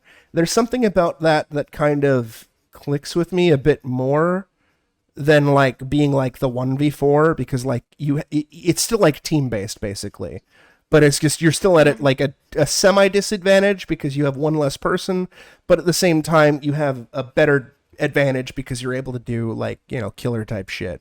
So it's like this is kind of neat. Apparently the game studio does not have the rights to the greater Texas Chainsaw franchise, so it's strictly based off of the first movie, which is a little bit of a shame because I would have loved to see I think his name is Top Chop, who's played by Bill Moseley in Texas Chainsaw 2, or Viggo Mortensen's character from Texas Chainsaw 3, or Matthew McConaughey's character from Texas Chainsaw 4.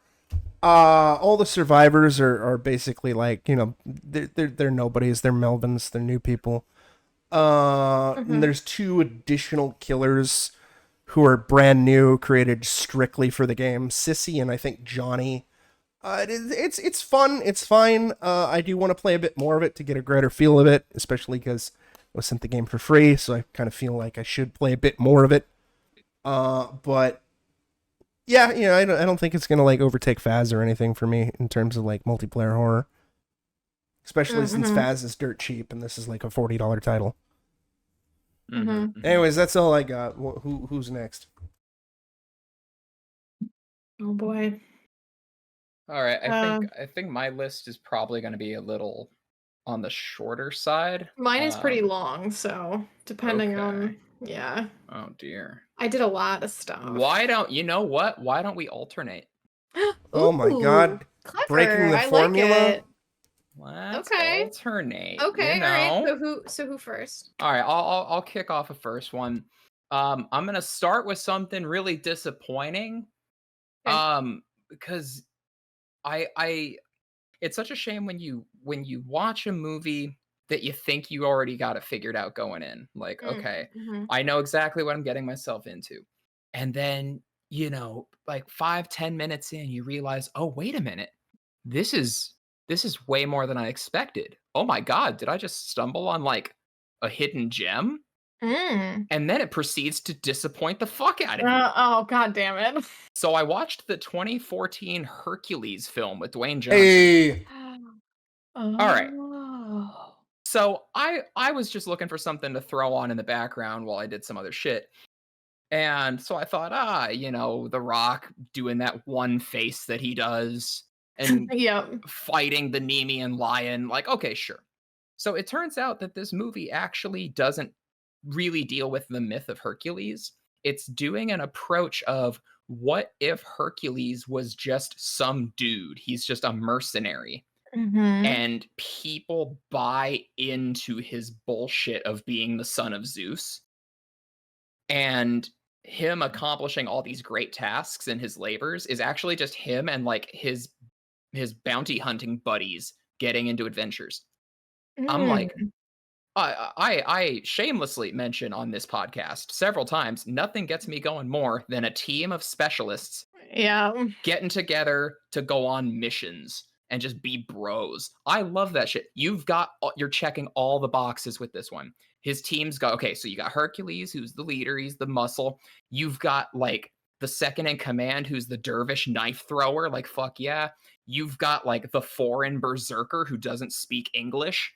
You've got the Amazon, who's like, I'm tougher than any dude and proves it. And then you've got Ian McShane as the batshit like sage, who's basically their wizard. And his thing is just, he just kind of trips balls all day and is like, someday the gods will take me. And it's like, okay. And damn, if they just didn't have The Rock. It is such it's just such a cool concept for something. It's a great idea on paper, and they could have just gone a different casting direction with it. But yeah, I mean, at the end of the day, it winds up just being a very forgettable movie that could have been something really niche and really cool, like something that I keep in the back pocket for when I want to bring out just something brainless and entertaining. Yeah.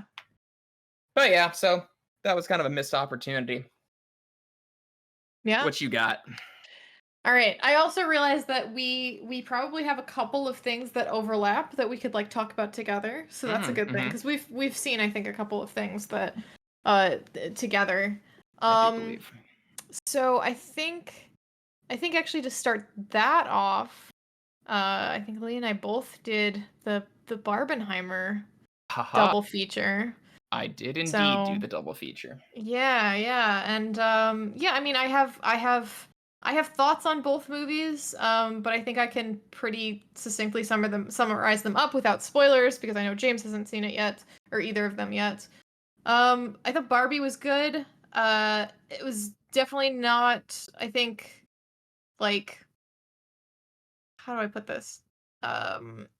It was funny and cute, and it had a lot going on for it. I don't think it was like a perfect 10 out of 10, but I did really enjoy myself. I saw it in a not very packed theater. Like I went at a really odd hours because I'm still not super comfortable with being in a theater. And like it was really nice though. It was a nice movie to see in a crowd because of like, you know, hearing other people laughing and like laughing along with the group. And it was a really good crowd to see it with because they were clearly into it and clearly enjoying themselves. So it was that kind of movie, I feel like, where yeah, it was enjoyable. And yeah, I cried too. So it was like it was solid. It was good. I appreciate it for going the direction that it did. That it was very self-aware and tongue-in-cheek and never trying to take itself too seriously. Like even in the regards where you thought maybe like, oh, are they going to maybe make a statement about X, Y, and Z? It's like, oh no, we're just going to shoot ourselves in the foot on purpose. Like, oh great, excellent. Yeah, and that's the thing is like I know there's been a big to-do among certain circles about how you know how woke Barbie is or whatever. And like it never really felt like it got that like it didn't get preachy. Yes. So I'm just like I don't know what y'all's problem is. And actually one of my friends who is actually the dad of somebody I went to high school with, he had a really good like post about like his feelings on Barbie, basically just being like, I don't know that I got it and I don't care because it wasn't for me. And that's okay, you know, like it's just like, and then by the end of the post, he realized like, I guess I did get it because like he kind of goes into all of the like, you know, kind of like what it's like to be a woman in the real world and what Barbie has kind of represented throughout the years and like why it's just like, hey, you might not get it because you don't understand how these toys affected your self-image because it didn't for you. Right. You know, and that's like, okay. You are and it's enough. okay. Yeah. Yeah, exactly. So yeah, that I was did that was hear that neat. Gosling is like the best part about that movie. Gosling is really great. He's I pretty would, fucking good in it. yeah, yeah. I would say there's a lot of really good things about the movie, but he is fantastic. He does a really good. His performance is great. He does a really good himbo. I can imagine he's like a Yeah. lot of people kind of picture him as just like super quiet and reserved because He's- that's a 'cause lot he's of his done a lot of, movies. like, I was gonna say he's done a lot of like stoic Yeah. badass in Drive movies. and Yeah, Blade Runner. but when you Yeah, see him but then you have, outside of like, that, like the Nice Guys, Yeah. where Yeah, I was gonna he's say The Nice basically Guys, doing yeah. fucking Abbott Yeah. and Costello, and he's so Yes, fucking yes. dumb.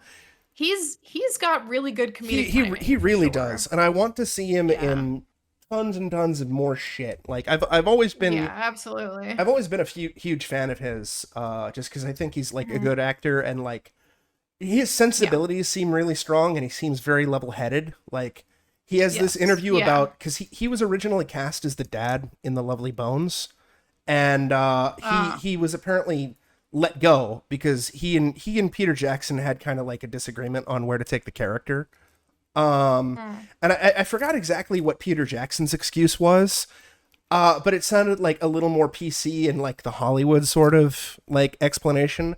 Whereas Gosling's was just, yeah, my interpretation of the character was that he should be like fat and overweight. So I got fat and overweight. And then I showed up to set and Peter Jackson was like, They were like, no. no. And then I got fired. So I was Hilarious. unemployed and fat. It was a really sad time of my life. Oh, poor guy. Like another thing too is like with Drive, apparently the reason why he took that movie was specifically because he's always wanted to play a character people would dress up as for Halloween, and he figured that this character Mission would be iconic enough with his jacket to that people would do that. And also like his like in touch with like the meme culture and stuff like that, like the whole Ryan Gosling refuses to eat a cereal meme. I guess whoever created that meme passed away, and when Gosling heard about that, he recorded a video of him eating cereal for the guy. And it's like that's super sweet. Like that's something he doesn't need to do, but it's like it's such a fucking like to acknowledge a shit post, like the shittiest of shit posts. Because the guy who created it like passed away. It's like that's nice. It's like he always seems like he has a good head on his shoulders, and I'm happy to see him outside of stoic badass who barely says anything. Yeah, and a lot of people might say that like, oh, the Ken role is such a like, but no, it's actually a really in-depth role, and it goes into a lot of stuff about. A lot of stuff. Sorry, I don't want to keep it as spoiler free as possible, but it's yeah, he's a simple character, but he's not like. And then so then Oppenheimer. Obviously, I have a lot of extra context with this movie because when I was younger, I don't even know how to describe it, but like I was kind of obsessed with like reading accounts of like things that happened in World War II. So I read a lot from like all different sources. And one of the things that really stuck with me was I read a lot about the Manhattan Project, and I read a lot about like firsthand accounts of the bombs being dropped. And so like because of that, like just like that, I had this pre-existing kind of like I've done research papers on like this kind of stuff, like history research papers. It was really cool to get like kind of it is a fictionalized account clearly. But I like Nolan, so I like the way he films things. Not all of his movies have been hits for me. I didn't particularly care for Tenet or Interstellar, but I do think that he's visually, he's very good visually, and he's also very artistic with like the movies he chooses to make and how he chooses to make them, and he clearly cares about the tech and like what the movie looks like and stuff like that. His insistence on using practical effects too is also something that appeals to me. Like, apparently a lot of the effects that like the nuclear stuff was apparently done practically, and I'm like, how the fuck did you do that? How the fuck do you do it practically? Yeah. Yes, I was watching those maps scenes had to be updated. God damn it. I was watching those scenes very carefully, definitely, because I was trying to tell like what they did practical and what they embellished, because I'm sure they had to embellish some stuff with CGI, for sure. because you can't set off a nuke. Like, sorry, Chris, not happening. But then the what was the thing I was gonna say? Sorry about that. Well, okay, so yeah, I thought it was mostly very well done. I thought it was interesting what the movie decided to focus on, because it wasn't all that. The thing I wanted to say was that I had a little surprise in the theater, because like, even though I knew that this lab had had stuff to do with the Manhattan Project, I didn't actually realize that they would reference it in the movie. He goes to Fermilab, which is like 20 minutes from my house where I grew up as a kid. Oh, there you go. Yeah. So literally, like there's a shot where like they're walking across this like football field and they're talking about like where they are outside of Chicago, and I was just like, wait, what? And then like literally they go meet Fermi, and I was like, are you fucking shitting me? Like, they're actually like, there's a singular scene that's Fermilab, and I was like, fucking nuts. Like, oh, what the fuck? So yeah, that was great. I think I have one spicy take about the movie. Which I actually haven't even talked to Lee about this. Let's hear it. So, and I think you're gonna know the scene I'm talking about immediately, because it is like the scene that a lot of people have talked about. So the scene, how do I describe it as spoiler free as possible? It's right after the bomb goes off. He's making the announcement. Yeah, is it the scene with the good use of sound or lack thereof? Correct. Yes. So, my spicy take is that I thought it was the scene would be entirely represented by sound or lack thereof, which I thought was fucking brilliant.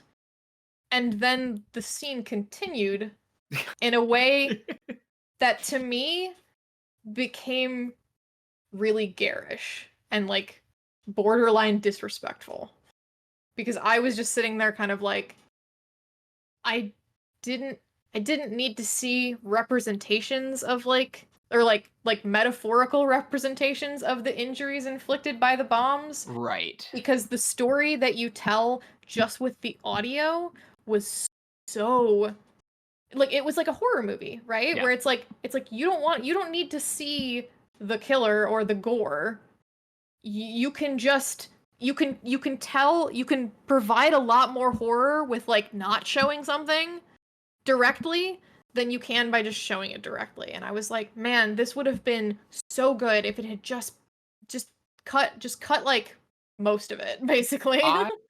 I definitely see where you're coming from, and I do agree that I think doing just the audio approach would have probably been cooler. I also just got to admire the restraint of, this is a movie about Oppenheimer, and they knew it would be really distasteful to like show the bomb dropping on the city. Yes. So like the restraint shown there is fucking great. Yeah. Yes. Absolutely. And it should have just maybe gone a little bit further of like, maybe just veer away from the visual representations entirely. Yes. Exactly. Because it's like I've read the firsthand accounts of like a doctor trying to like make his way through the city and help victims, and like the horrifying things he saw in the like direct aftermath, and like you can't like, don't diminish that. Like, you can't just make that a like a one singular note in this movie. Like it needs to either be like that's the thing, or just like, and again, like I thought, like when that scene started, I was in tears because I was just like, it was genuinely beautiful. I was like, this is one of the most like horrifying and honest depictions of this feeling and this like action, like this impact, that guilt. Yeah, and I was just like, that, wow. And then it just kept going. I was like, like, and when he steps on the body, I was like, yeah, I was like, okay, I'm done. Like, I was like, tears immediately evaporated, and I was just like, no, guys, like I feel you. That's too much. Yeah. Yeah. That said, my brief thoughts on Oppenheimer. I'm not the biggest Nolan fan either, but Oppenheimer is definitely in like my top 3 works of his. I'd say, yeah, I think so. I think it's, Dark Knight's fucking great. Yeah. And I adore The Prestige. Oh my god, The Prestige is so good. I fucking love The Prestige.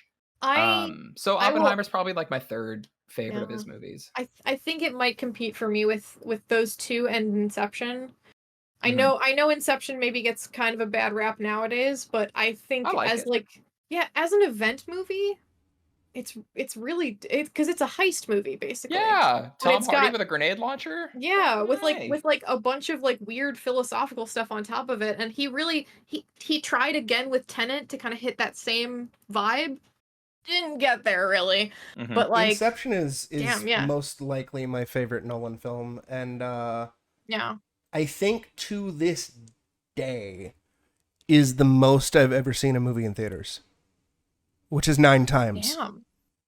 Oh, James! Holy shit! That's to be fair, though, I was this when I was working at a movie theater. Okay. So I got to see it for free. Like I did pay for like I think my first 3 viewings of it because I wanted to see it in IMAX and all that fun stuff. Yeah. But at the same time too, like it was in the middle of summer, I had no air conditioning. Might as well go into work early or after work and watch Inception and show other people Inception. But still, like I fucking loved that movie. The only other movies that I've seen in theaters like a substantial amount was I saw The Dark Knight 6 times in theaters and Escape from LA when I was like 7 or 8 years old 5 times in theaters. Yeah, my record's 4. I was gonna say, I think my record actually might be The Dark Knight with I think 4 or 5. Because I've watched that. Mine's 4 for The Greatest Showman. Hey. Yeah, like I even went to it was like 6 months after The Dark Knight came out, where it was right before the Academy Award nominations were announced or whatever, and Warner Brothers decided to re-release it in IMAX. Yes. And I went to see it. I think I saw it too. Because I was like, I want to see this in IMAX a second time because this game or this movie it's I fucking love it. It's I really do want to see Oppenheimer. I'm just waiting for it to be like on DVD because like I love the theater experience, but still the COVID shit. Nolan is definitely he's set something up where because I think Tenet got a little screwed over by their release to streaming cycle. No, it wasn't even that Tenet got screwed over. Tenet was like exempt from the whole streaming stuff. Although it did flop terribly in theaters. I was gonna say I remember him being mad specifically about how he was mad at Warner Brothers' future slate post Tenet. Yes, and that. Yeah, okay.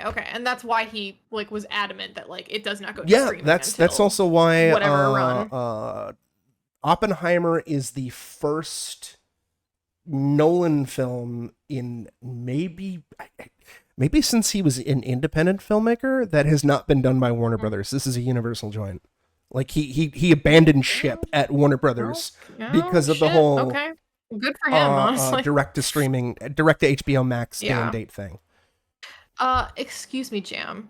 Direct to Max, you mean? No. I don't give a shit what the fuck they call it. It's still fucking HBO Max. Calling it Max. I had to fucking log into. No, it's so dumb. Also because I have a friend named Max, so occasionally I'll get emails in my inbox that are like, "This is from Max," and it like the subject line is a very like casual, like, "Oh hey," and I'm like, "My friend Max, he's emailing me. That's so nice." And then I look and I'm like, "It's a fucking ad." Yeah. Like, go fucking. Yeah, whatever. it's. I can only imagine. I mean, I've sent you the bullshit Netflix has sent me. Yes. Of just like which super clingy. shocks me. Like it's like we're an ex who's like trying to get back together, sort of shit.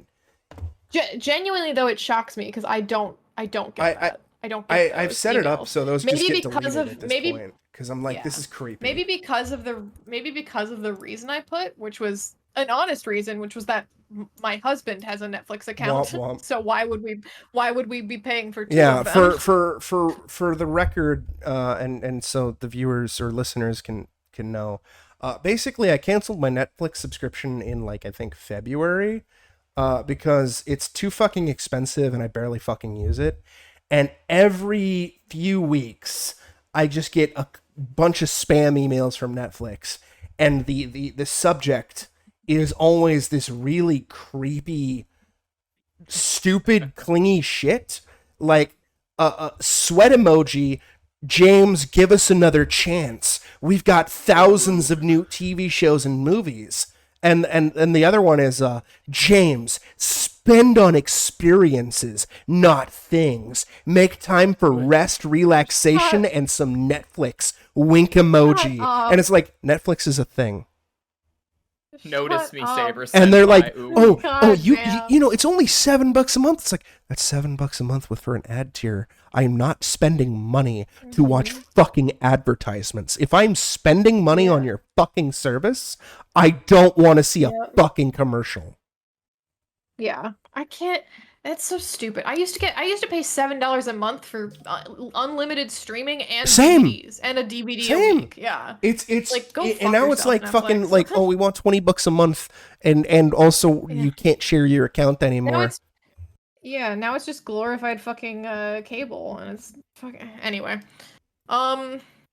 Anyway, let's move on. It's Oppenheimer, go watch Oppenheimer. yeah. They're both good. It was really fun to see that as like a cultural phenomenon thing where they kind of both happened to release on the same day. Mm-hmm. Go watch them. It was very reminiscent of the Doom and Animal Crossing release. Yes, it was. Yeah, where everybody was just kind of like on board, and we had voice actors fucking playing into it by like voicing their characters, asking for tickets to one movie or the other. Yeah, it was great. It's a very wholesome meme. Yeah, it was neat. But anyway, Lee, what's your next I'll throw thing? I'll throw in one that we've obviously got to talk about. Because it is a return to a much beloved world. The staple of fantasy, with the exception of Middle Earth, the world of Faerun, from Waterdeep to Baldur's Gate. Obviously, I'm talking about D&D Honor Among Thieves.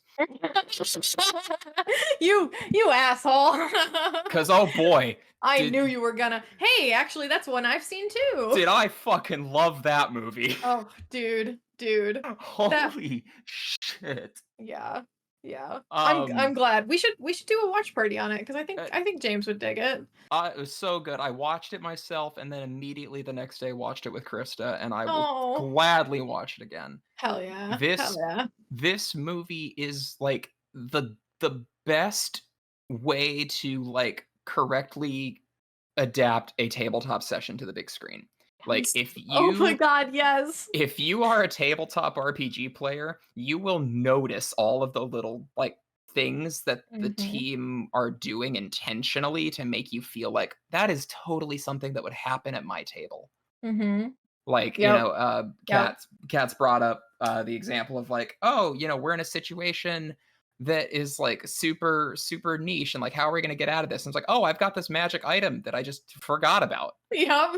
Like, when did you get that? Shrug. I don't fucking know. Yep. Which literally happened at my Curse of Strahd table, like a couple weeks before we watched the movie, because we were dealing with something, and then our ranger just went, oh, I have a wand of magic missile, and we were like, Yeah. You do? Like, I have a potion of Featherfall? Okay. yeah. And then It's so perfect. there's so many little things in it for tabletop players, like, a Mhm. dude shows up, to keep it vague, dude shows up who's like the ultimate badass. He's great at everything, and he only hangs Mhm. around for like 10 minutes and then leaves. And you're like, oh, that's the DM's like shameless self-insert. Yep, yep, That's yep, totally just the yep. DM flexing for a session. Yes, yes. Where they're like, I need you guys to go here, so you're following this NPC. Yeah, I'm gonna advance the plot for a bit. Yeah, it was absolutely just a blast. It was so much fun. Honor Among Thieves Mhm. is fantastic. Yeah. Hell yeah. Okay, back to me then. I have two more movies I wanted to talk about, and I'll put them together because I think I can talk about them very quickly. Hell yeah. The first one of them was absolutely fucking brilliant, and I have but one spicy take on it because where would I be without my spicy takes? And then one of Fuego. them was fucking awful and weird, and I don't know what I watched. So, the first one I saw Across the Spider-Verse. Saw that as well. Loved it. Yeah. Okay. Cool. We can talk about it together. I fucking loved it. I thought it was absolutely brilliant, and I think it should have been a TV series. Oh. And here's why. It had Whoa. it had virtually the same like plot progression as Arcane.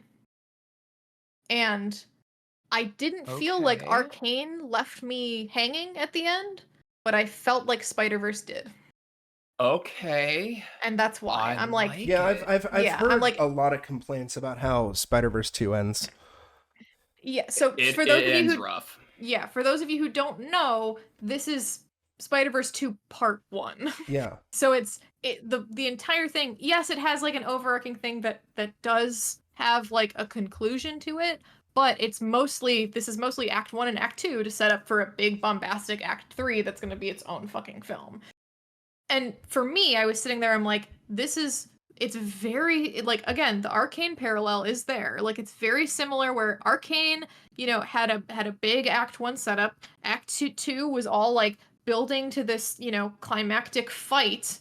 And, like, yeah, you get some closure on certain plot threads, but ultimately, like, the Caitlyn Jinx stuff is kind of left for next season. And you're like, that's the big thing that everybody's waiting for, but it didn't feel like it was like, oh, this is going to be dangling over my head for the next 6 years until they finish it, right? Like, it felt like there was so much going on and so much that happened that it still concluded in a way that was like, damn, that was a good, 5 hours of TV or whatever.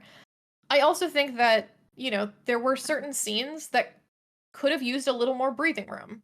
I thought there was a lot of, like, stuff where it was kind of clear that they were, like, rushing to get somewhere with it.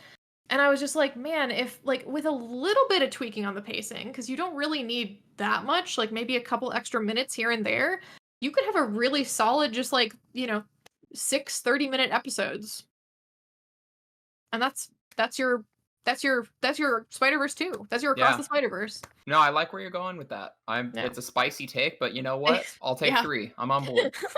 Yeah, see, that's the thing. Everyone I've pitched this to has been like, you're insane, but you're right. And I'm like, cool, thank you. Like, you're insane, but keep cooking. Yeah, I completely understand why they did it this way, because they needed the money, and like they clearly they needed the money of a box office, right, to justify all this stuff. But like, and they spent it well because the movie is fucking gorgeous. Mhm. There are some animation techniques that they use that were fucking mind blowing, like the vulture fight.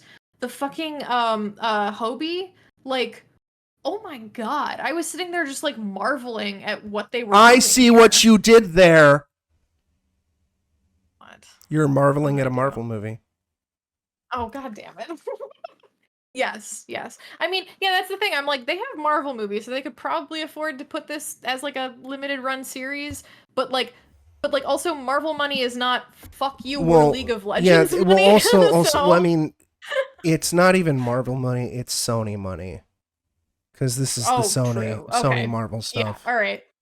You know what? You're right. Then even more so, I understand. But still, I think it was just a slight misstep, and I would have preferred a different. I think it's just in the wrong media. Listen, but I still I don't understand, because they could have taken the money that they spent on Morbius and used it for this. That's true. Because That's Sony true. Pictures is notorious for terrible fucking decisions, like spending like, again, I haven't seen the movie, so I can't comment on its quality, but I'm just bringing this up in his example, getting this out there, like spending $150 million on a Ghostbusters reboot that you can't release in China because your movie involves ghosts. Why would you need to spend $150 million on a Ghostbusters movie? I don't fucking know, but Sony's like, let's burn money. Okay, here's my response. I think Morbius should have been a 10-episode Fuck series. you, we're ending this cast right now. Yeah. I think we need to really flesh out the Morbius universe. Yes, fucking, yes we do. I'm gonna burn your house down. I want an entire episode dedicated to all the animals that drink blood. Yes, or lack thereof. Yeah, I mean, true. So one episode, because it's just bats, right? Yeah, yes, exactly. One episode dedicated to bats. Anyway, the other movie I watched, which I only watched because it came to streaming, I was not going to pay for this, was The Flash. Oh. I heard that's a... Yeah. I heard all sorts of juicy shit about that movie. Oh, yeah. It was really fucking weird because I think it was supposed to be funny. Like, I think they were going for comedy for a lot of it. Oh no. Because there's like a whole scene. Okay, not very mild spoiler because it's like one of the first scenes of the movie. It is the first scene of the movie. There's a scene where like the Flash gets called to deal with a problem, and the problem is like a building collapsing in the city, and specifically it's a hospital, and there's like a maternity ward unit that like the glass breaks and all the babies fall out of the maternity ward, and he has to like run up the side of the building and rescue them in fast time. And it is the weirdest, most unsettling sequence I've ever seen. And I'm like, I think they're trying to do in Justice League when he does the like weird hot dog shit. I think they're trying to just do that again, but like on a bigger scale because it's his movie. And I was just like, this sucks. I kind of like don't want to keep watching because I'm just like really fucking disturbed by like throwing a baby into a microwave to rescue it from fire, and like I don't know, it's just like really weird shit. It's really weird shit where I'm just like, this would be a funny thing if someone said it in a Discord. It's an entirely different beast to know that a fucking the fucking Warner Brothers spent billions of dollars to get a literal criminal to do these things on screen. Literal criminal. Yeah. And I'm sorry. You know what? I'm sorry. Fuck the spoilers, because I need to know if there's truth to this. Yeah. Nicolas Cage Superman? Yes. Fucking A. Let's go. Yeah. That's all I need to know. Yeah. So, all right, but okay. So, yeah. No, you know what? Fuck it. I'll spoil it because it doesn't fucking matter. Basically, the gist of the movie is that they start with Flashpoint Paradox, which is great because that's like the one Flash story I know. It's probably the one Flash story that like everybody knows because it's the best one. Like, and basically for those of you who don't know what it is, it's Flash tries to go back and like he discovers he can through the Speed Force go back in time, and he decides, oh my god, I could save my mom who was murdered when I was a kid. And he goes back and he saves his mom, and that has like enormous fucking repercussions across the universe because he basically creates an alternate branch of the multiverse. And in the I've only seen the Flashpoint Paradox like animated show versions. So I think it's pretty close to the comic because like the two versions that I've seen are pretty close together. Basically, like, it's like stuff where like Wonder Woman and Aquaman are both like the leaders of their respective groups, like the Amazons and the Atlanteans, and they're at war. And Superman is like a lab experiment. Like he gets like found by the government as soon as he lands and just like locked in a cage for his entire life. So he like doesn't even exist in the universe. And then Batman actually is like one of the more interesting ones because his in this alternate timeline, Bruce is the one that gets killed in the robbery. So his dad becomes Batman. So Thomas Wayne becomes Batman, and Martha Wayne becomes the Joker. And it's like, that's the coolest fucking thing.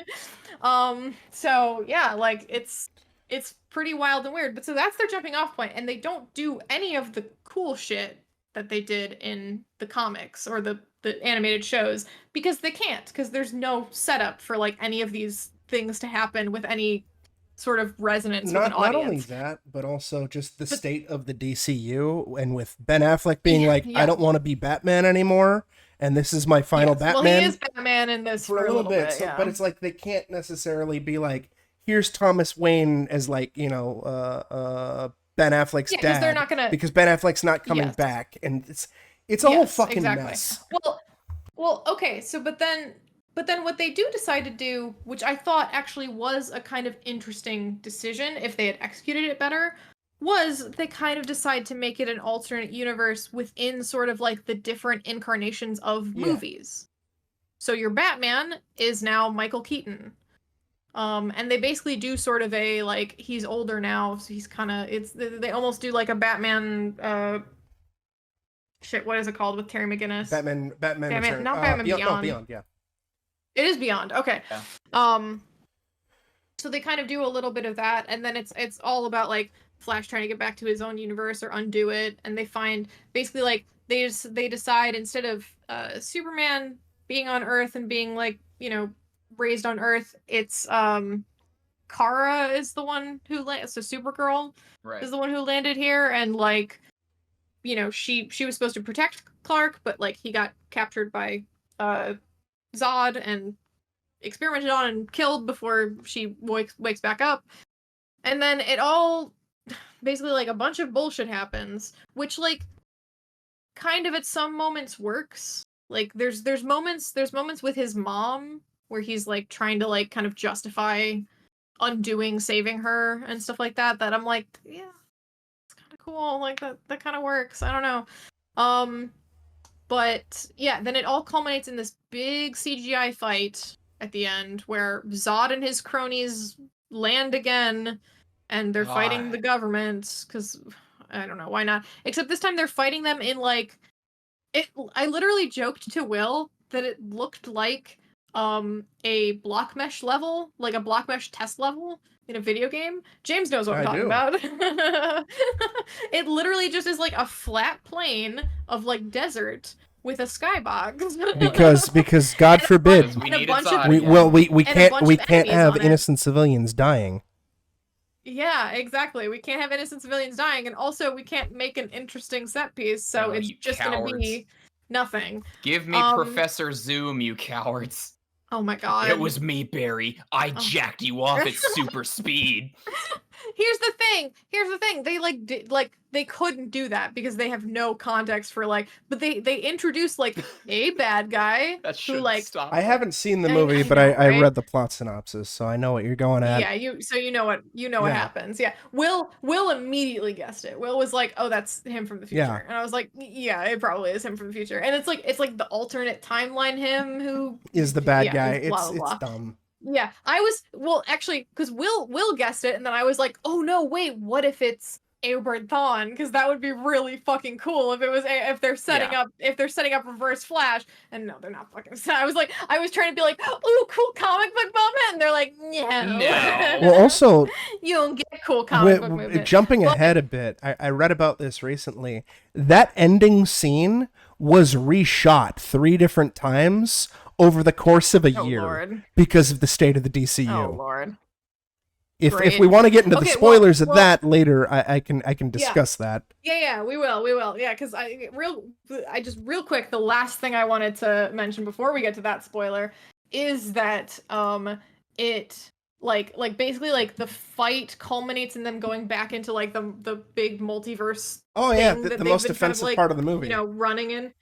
Yeah, and then it's literally a bunch of multiverses colliding, and you see glimpses into those multiverses of like, and it's supposed to be like, oh, this is so cool. It's all of these different incarnations of like, the various ways that these characters have been brought to the big screen before, but it's incredibly fucking garish because they literally just have CGI like bring back like dead actors. Dead actors. Some of whom never wanted to be part of this. Some of whom did not. Yeah, did not consent to this stuff. Where they like it's like Reeves. Both George Reeve and Christopher Reeve. Yeah, they were, and Christopher Reeve was like especially like in his lifetime was like distancing himself from the Superman role because like his own work was more important and that's what he wanted. And then it's just like, and then they literally just like take his face and like it's so disrespectful and gross. Yeah, it's just really, really fucked up. And like they did Adam West too, and like there was just a bunch where I was just like, oh, based off that failed Nick Cage movie. That one's fine. That's fine. Yeah, the Nick Cage one was especially if he fought a giant spider. He did fight a giant spider, which was very it was perfect. That was the one part that was like, okay, that's if the actor is alive and willing to reprise their role for a cameo, I'm okay. I don't think he reprised his role. Nick Cage would have had to like sign off on license and everything like that. Yes. In that instance, that's fine because that movie was never made. Yeah. But dead actors, stop fucking resurrecting dead actors with CG. It's fucking disgusting. Exactly. Literally just get a look-alike. Like it's not hard at all. And I'm sitting there, I'm like, I remember seeing the whole like Mandalorian when they brought Luke Skywalker in, and it was like awkwardly Mark Hamill's face CGI'd onto a guy, and it's like, first of all, the guy they had that they CGI'd his face into looked like Luke. Like you could just have him there and we'd be like, it's Luke. We get it. Also, Sebastian Stan is right there. Yeah. There you go. Like he's probably on the next lot over filming some Marvel shit. Just literally bring him over for 5 minutes and be like, hey, you're Luke Skywalker now. Like it's like, come on. But yeah, anyway, then the end of the movie is that Flash gets back to his own universe, whatever the fuck. He's like, doing, or he basically, the only thing he did was he corrected it so that like the film or like the convenience store shows his dad's face so that his dad can get exonerated for his wife's murder. But apparently that was enough to create an alternate time. So now instead of Ben Affleck being Bruce Wayne, it's George Clooney. Oh my god. Yeah, I mean, when I heard about that, I was like, that's actually kind of cute, George Clooney coming back. It is cute. But then I read about it and I found out that this scene, this ending bit was completely rewritten and reshot multiple times. And that one was like, okay, fuck off. So, yeah. According to Wikipedia and notes that have come out about the film, the original ending was going to feature Keaton's Batman and Supergirl continuing to exist in the new timeline, but Cavill and Affleck's roles of Superman and Batman have been erased. Because I guess, Affleck, of course, wanted out as Batman. I don't know why Cavill, but sure, fine, whatever. Because Gunn didn't want him back. Well, no, this is before Gunn. This is before Gunn. Yeah.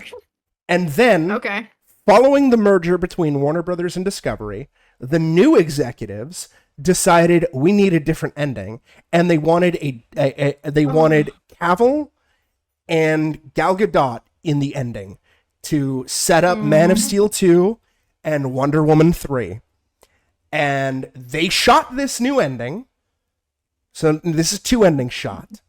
And then in November, when James Gunn and Peter Safran became the new DC heads, and they have now control over DC, and they decided we're going to reboot the DC and we want a new Superman. We need to rework this ending a third time. Hey, George Clooney, are you free? And this ending was shot in January of this year. So, what, 6 months before the movie comes out? So what was what could have been like when I first read it, it's like, oh, that's actually kind of cute and kind of clever, especially with the whole multiverse thing, and George Clooney famously constantly apologizing for Batman and Robin and everything like that, and him reprising the role. That's kind of cute. But to find out that this is a super late, last minute, third fucking revision, I'm just like, fuck off, Warner Brothers. And also like the main thrust of the movie is that like there are two Barry Allens now. There's one from this universe and one from the one who traveled here. And they're both criminals. Yes, and one of them is Irish. The one who traveled. Yes, yeah, absolutely. The one who traveled here loses his powers to the other one, and like they have to try to basically like it's them trying to figure out how to get his powers back so we can go home, and then it's like, oh, we gotta save this timeline because everybody's gonna die. Like, whatever.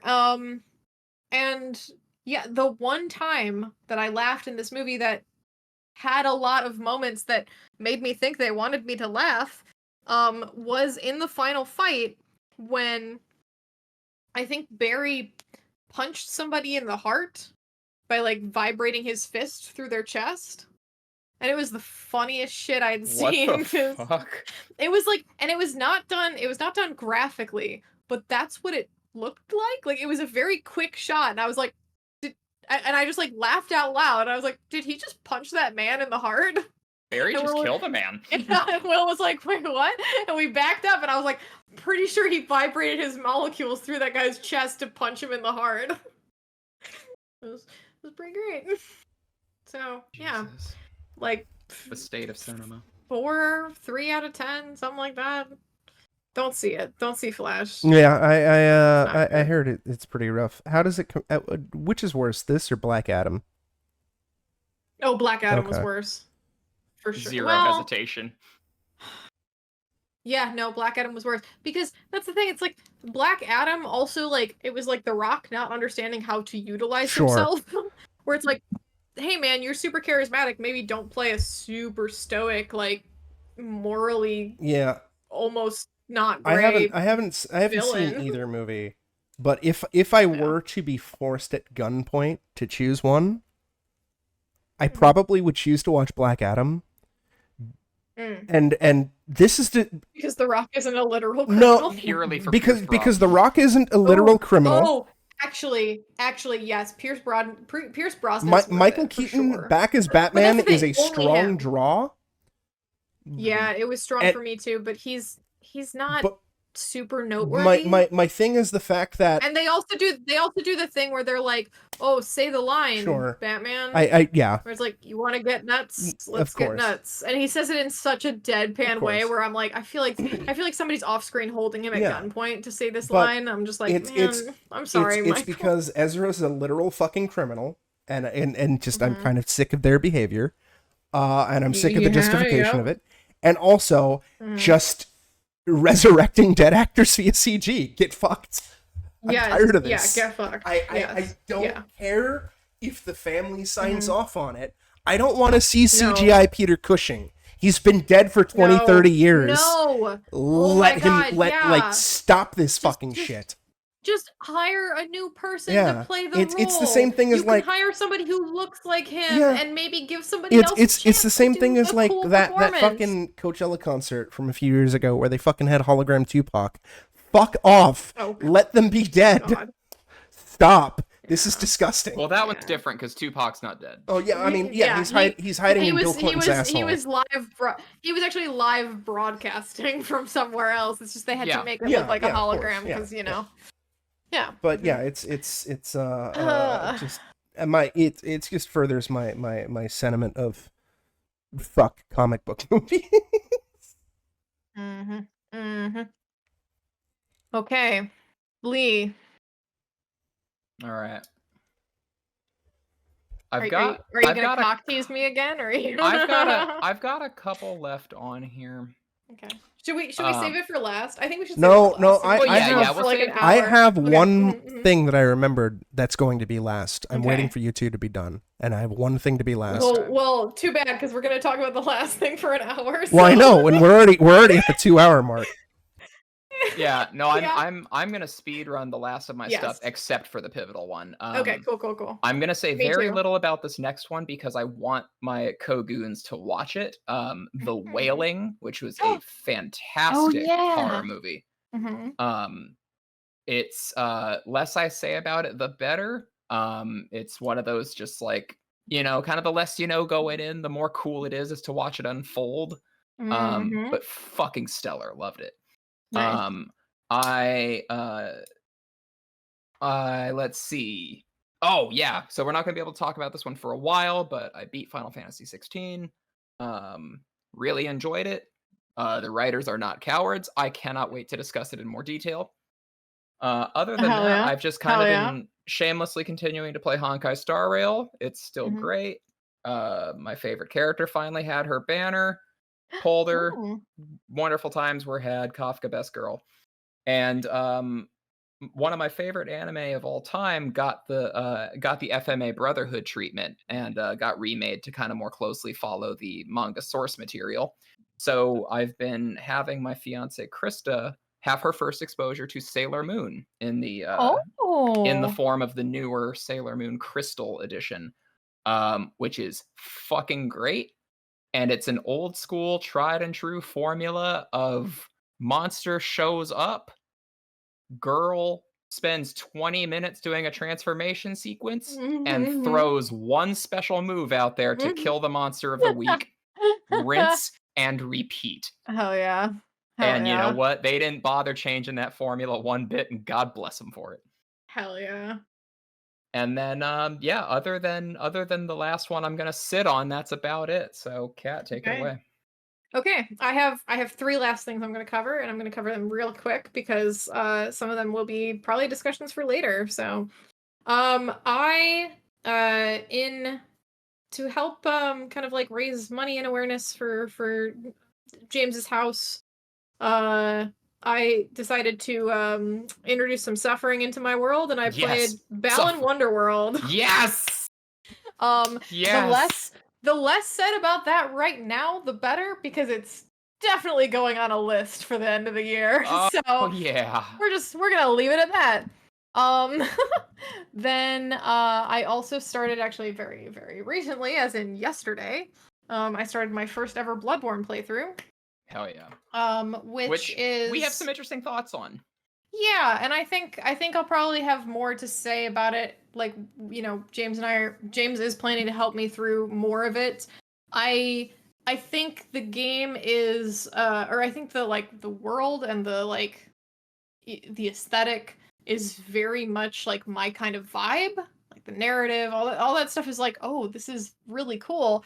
And I just don't think I dig the main gameplay loop that much. And I very much felt this way also about Elden Ring. So I think I'm just really not that into FromSoft games. I will play them for my buddy James, but if it were a Cat, what do you choose to play right now? Mm-hmm. It would not be a FromSoft game. And and Bloodborne doesn't have an enticing 4-armed blue witch doll. True. Also true. It weirdly enough has another. It has doll. A different doll. But no, not blue, not 4 arms, not the goddess of the moon. So I'm not here for it. But anyway, and the last thing I wanted to mention was a TTRPG that I ended up trying. In the middle of all of this. It's called Trophy Dark. And it's more of a kind of narrative sort of focused little chunk. We did a one-shot. And apparently it's supposed to be very you are doomed adventurers, kind of descending descending into madness, quote unquote. It looks like The Ritual. Yeah. That's pretty accurate. Yeah, it's got that kind of vibe for sure. Yeah, I'm looking at their website. This looks dope. Yeah, it's very, very fun. It did inspire me to. I think I'll probably play it again at some point with the same group. But it also inspired me to go back to. I've always wanted to run a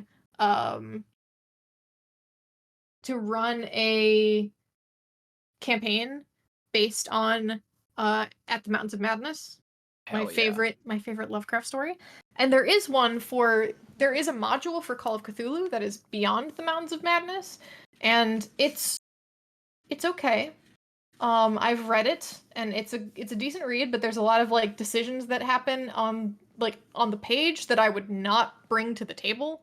So it definitely needs like a rewrite for me to be comfortable running it. Like for instance, there's like the whole beginning is like about like, oh, the people who want to go on this expedition, like they don't trust women to be on an expedition, so that if one of your players is a woman, there's like an added hurdle, and I'm like, wow, that sucks. Okay. And I'm not doing that as a DM or a person. Like I know that it's like the 30s or whatever, but fuck you, like so yeah, but basically Trophy Dark has another kind of like game in the same family called Cthulhu Dark, which is what I'm considering adapting it into, so that I can kind of like do the best of both worlds, where I sort of use a basic framework, but also kind of like run it sort of like a West Marches style thing, where people build a bunch of little characters, and then we, have like one shots where they go out, they do the next progression of the plot or the next mission or whatever, and then whatever happens to them, and either some of them come back or they all go nuts or whatever, and we keep going with the overarching story. So yeah, I'm pretty hyped. So yeah, those are my last three. And then, well, as far as the main event, yeah, you got a rich story-driven RPG, turn-based tactical combat, romance options. That's right, the hentai card battle game. Take Me to the Dungeon. You son of a bitch. Take Me to the Dungeon is available on Steam. It's fucking great. Oh my god. All right, Baldur's Gate 3. Yes, Baldur's Gate 3. So I am right now looking at... So my experience with Baldur's Gate is I started early access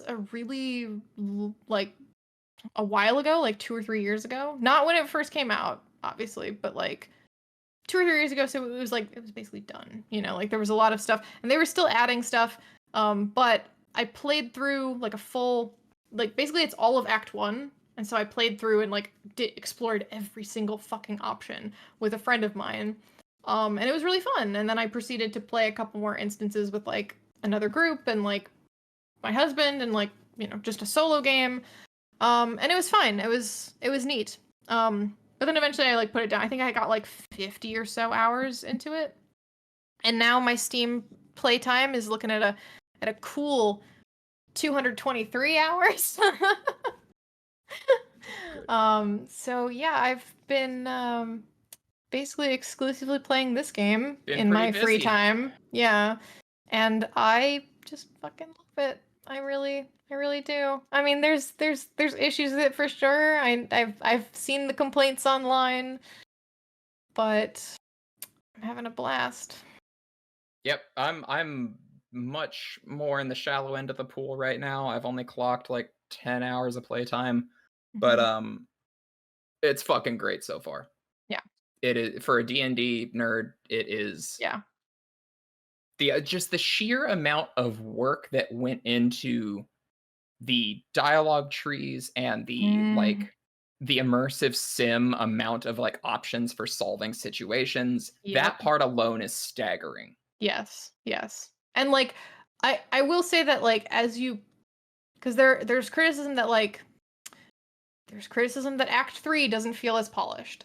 And well, yeah, kind of, but like honestly, like I am like 90 hours into my solo campaign, or 90 hours on the save into my solo campaign. Probably more like 150 if you include all the times I died, and had to restart a thing. Hell yeah. But the yeah, like there's so much like depth and breadth to like everything that I'm just like, yeah, like literally for the first time in the campaign, I ran up upon a quest line where I tried to solve it in like different creative ways, and I was like, I can't figure out a way to do this without just triggering combat. Like, is there another way? I wonder. I ended up looking it up online, and yeah, everybody was just like, nope, the only way to finish this quest is just to kill everyone in the building. And I'm like, that kind of sucks. But that's the first time I encountered that in 90 hours of playing. So I'm kind of like, you know what? I'll forgive them a couple of dropped balls here and there when like everything else is going so strong. And I haven't gotten to an ending yet, so I don't know if maybe they dropped the ball on the ending and that's what people are complaining about. But like even Act 3 so far has just been like really fucking solid. Like everything about this game is really fucking solid. And it's like a lot of your decisions, like most of your decisions matter and pay off. What? In weird ways. Yeah. No. Yeah, I know, right? And like that's the thing, it's like there are things you can decide that have enormous repercussions in the game where like you lock yourself out of like entire quest lines or stories, or like you open up an entire alternate path, and I'm just like, what the fuck? How did they do all this stuff? And that's why whenever like I see like, you know, because I see certain games advertising like, oh, like it's, you know, you're going to be playing for 300 hours, right? Like that's the whole game. And I'm like, I don't want to play a 300-hour fucking game. But then I hear Baldur's Gate being like, yeah, we recorded like 130 hours of cutscenes or whatever. And to me, that doesn't say you're going to be watching 130 hours of cutscenes. It says that's how many fucking options we have for fucking everything. I'm just like, it's mind-blowing. It's mind-blowing to me. The amount of replay value that's going to be here is unreal, because I'm already thinking about like, me too. Obviously you have to do a Dark Urge playthrough. Yes. Oh yes, you do. You have to. But like, I'm already thinking about like, you know, okay, my run right now is Bard Warlock, and I'm using a lot of like deception and performance and charisma methods to get through my problems. And then like, okay, maybe I want to go back through again and like, you know, play the noble paladin or, you know, the illusionist, you know, just like something to really approach these issues from a totally different way. And then be Dark Urge and become a giant murder hobo and become a piece of shit. Everything. Yeah. And even then though, you could play Dark Urge and resist. Be a good Dark Urge. That's like very fun. Yeah. Go for the double down and be Dark Urge, resisting the allure and being a paladin oathbreaker. Oh, that's pretty good. That's pretty spicy. Yeah, so I'm also like my first character is like the first character I tend to play in most of these character creator games. It's one of my favorite D&D characters. And so I'm playing a cleric who is maybe not as morally upright as a lot of clerics are. He's like a former. I gave him the criminal background, so it's really funny because he's basically like born again almost, because he'll talk a lot of stuff about like, oh, my God says like, you know, like, oh, I'll bless you, or like I'll do this thing for you, I'll be like, I'll pray for you, or like here's what the God of Death says about this. But then he gets inspired by all the most heinous shit. Like it'll be like murder an innocent civilian, my character's inspired. And I'm like, God damn it, come on. But yeah, and then I'm already playing a Dark Urge playthrough because spoiler alert, I'm probably going for 100% on Steam on this because I've already sunk so many hours in and I just want it. But also it just sounds like a lot of fun. And then I also really want to do an Origin playthrough. I want to play like one of the Origin characters. And I wonder which one. Okay, here's the thing. I haven't decided yet because while I do think Astarion is my favorite character, if I play as him, I can't hear the voice acting or see the performance. Like, that's a good point. I know, right? And so some people have suggested I play Gale because I don't like Gale. Which I know. Don't at me, Gale apologists. Shut up. I know he has a complicated story, and like if I actually like pursue it, I probably will like him because Astarion was also a douchebag at the beginning, and you come to like him a lot. But like, nah, fuck Gale. Yeah, fuck Gale. No, Fuck I'm Gale. like, yeah. It's also just one of those things where like his romance is definitely bugged because you don't even have to interact with him. My Gale has never left the house. my characters in my solo campaign are all level 11, which is one away from the cap, and Gale is level 1 because I haven't even added him to my party to level him yet. I'm just like, no, fuck him. I'm not. He stays at home. He stays at home. I don't want to talk to him. 12 is the cap. Interesting. Yes, yeah. But I've seen like interesting fun things, and I've seen funny things with him, so I'm like, okay, maybe I'll figure it out. But yeah, I'm like, yeah. Astarion's my guy in this first playthrough. So, and yeah, that was hilarious because I'm very much a like as a TTRPG player, I'm very much like I will jump into anything and I will do like anything to like if the DM dangles a plot thread in front of me, it dangles a little plot hook in front of me, I'm the first fish on the fucking hook. You know, like I'm like give me that whatever it is, even if it's dangerous, I don't care. But with Baldur's Gate, because it's a video game, you know, I'm also like, okay, I have to do quests because I want to see how the quests end, right? I want to see how the quests progress. So Lee, you've gotten at least to the tieflings, right? The yes. druid camp.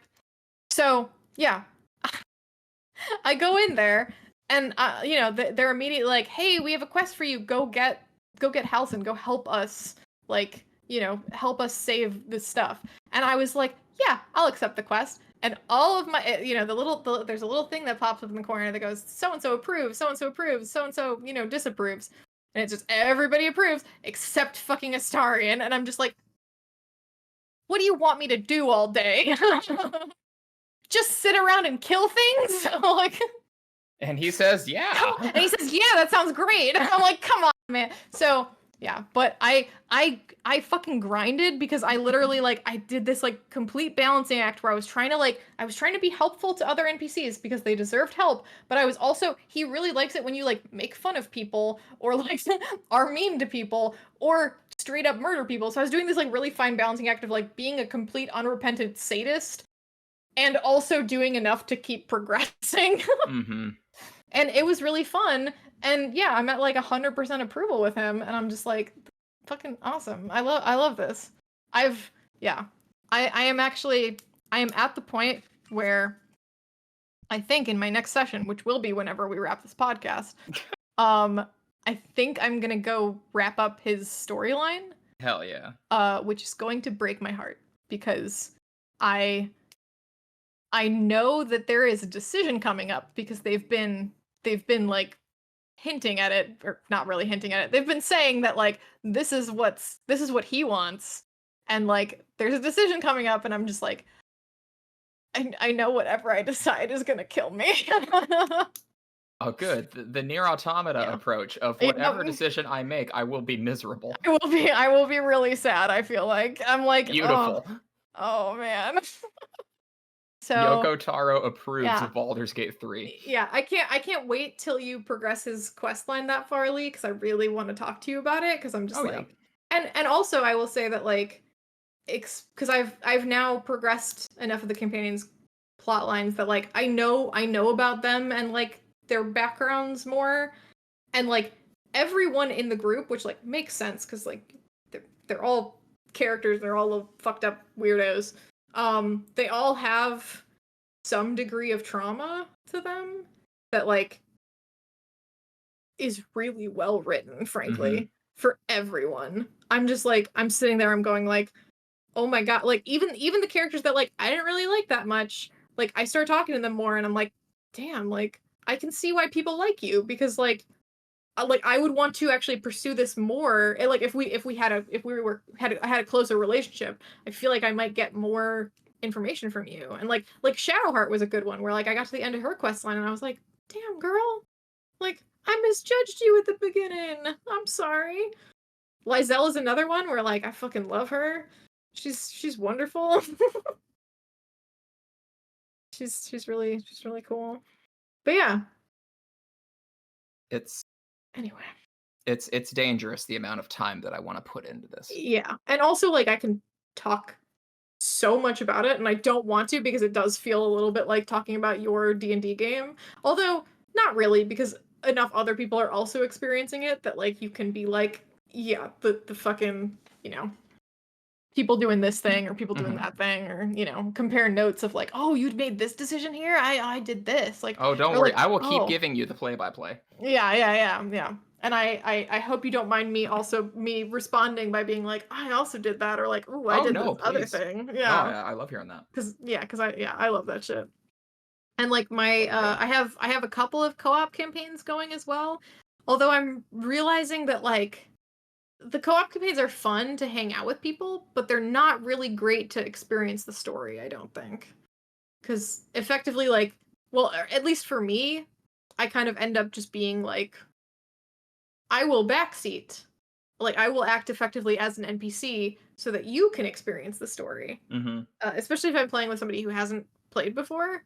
Like my one friend Ashley, like we started together, and I actually had I had progressed further than she had, so I kind of let her take the wheel in the beginning, but then she outpaced me, and so then it became more of like an even split of like both of us just like strategizing and figuring out like what we wanted to do in the story, like what we wanted to happen for this particular playthrough, which was its own level of fun. But yeah, then like I play with another person and I just like act as an NPC because it's like, well, I want that person to experience the story and like the whole thing, but also then I'm just kind of not doing anything. So, but yeah, it's, you know, it's fine.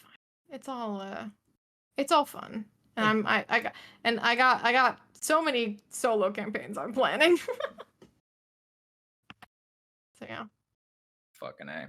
All right, Sabs, you said you're holding out on us. I was. Because we have to talk about Corpse Party Book of Shadows. Oh God! Because we just finished it after 3 years. No! It's been 3 years and we just finished it. Lee, can't you get back here? Yeah, that's what I fucking thought. All right, so yeah, for those of you who have been longtime listeners of the Gooncast and specifically Saber's work over on his channel, for 3 years we've been playing Corpse Party Book of Shadows. And you know what? Those 3 years didn't fucking matter. The only thing that mattered was that last session. And I told you all about that on our first episode, mattered. Like even beforehand. I know you did. We didn't believe you. None of you did. None of you knew what I knew. And Oh, wait. Also, we gotta give a shout out to the best villain reveal of all time. Fuck out of here. Niku Senpai, who we found out, fuck out of here. What was it, 3 hours into that session? Betrayal. Found out that he had actually never played Book of Shadows and knew it was terrible and intentionally avoided it. Yep. He's never played. The most he's experienced of Book of Shadows was watching us play it. It's 12 parts? Like Niku, you absolute madman. Hold on, I gotta figure out how long this was. Top 10 anime betrayals. Top 10 anime betrayals.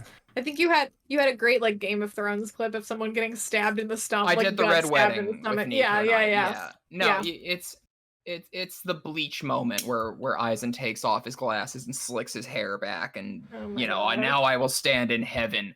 Fucking Niku, the mayor of Corpse Party, had me, I guess, just me, under the impression that he was the well-versed master of all things Corpse Party. Okay, good. It wasn't just me. Me as well. Listen. Good. I was like, he's played all of them, and we don't judge him for it. And just the reveal of, oh no, I've never played this one, and I heard it was kind of unnecessary filler bullshit. I just audience. What are you Viewers, unnecessary listeners at shit? home, listeners at home. My Steam, because the way this works is I play it on my end, and I stream it, and Kat, Lee, Walter, and others watch me, and we all voice act characters. But this has been, according to Steam, 49 hours over the course of the last 3 years since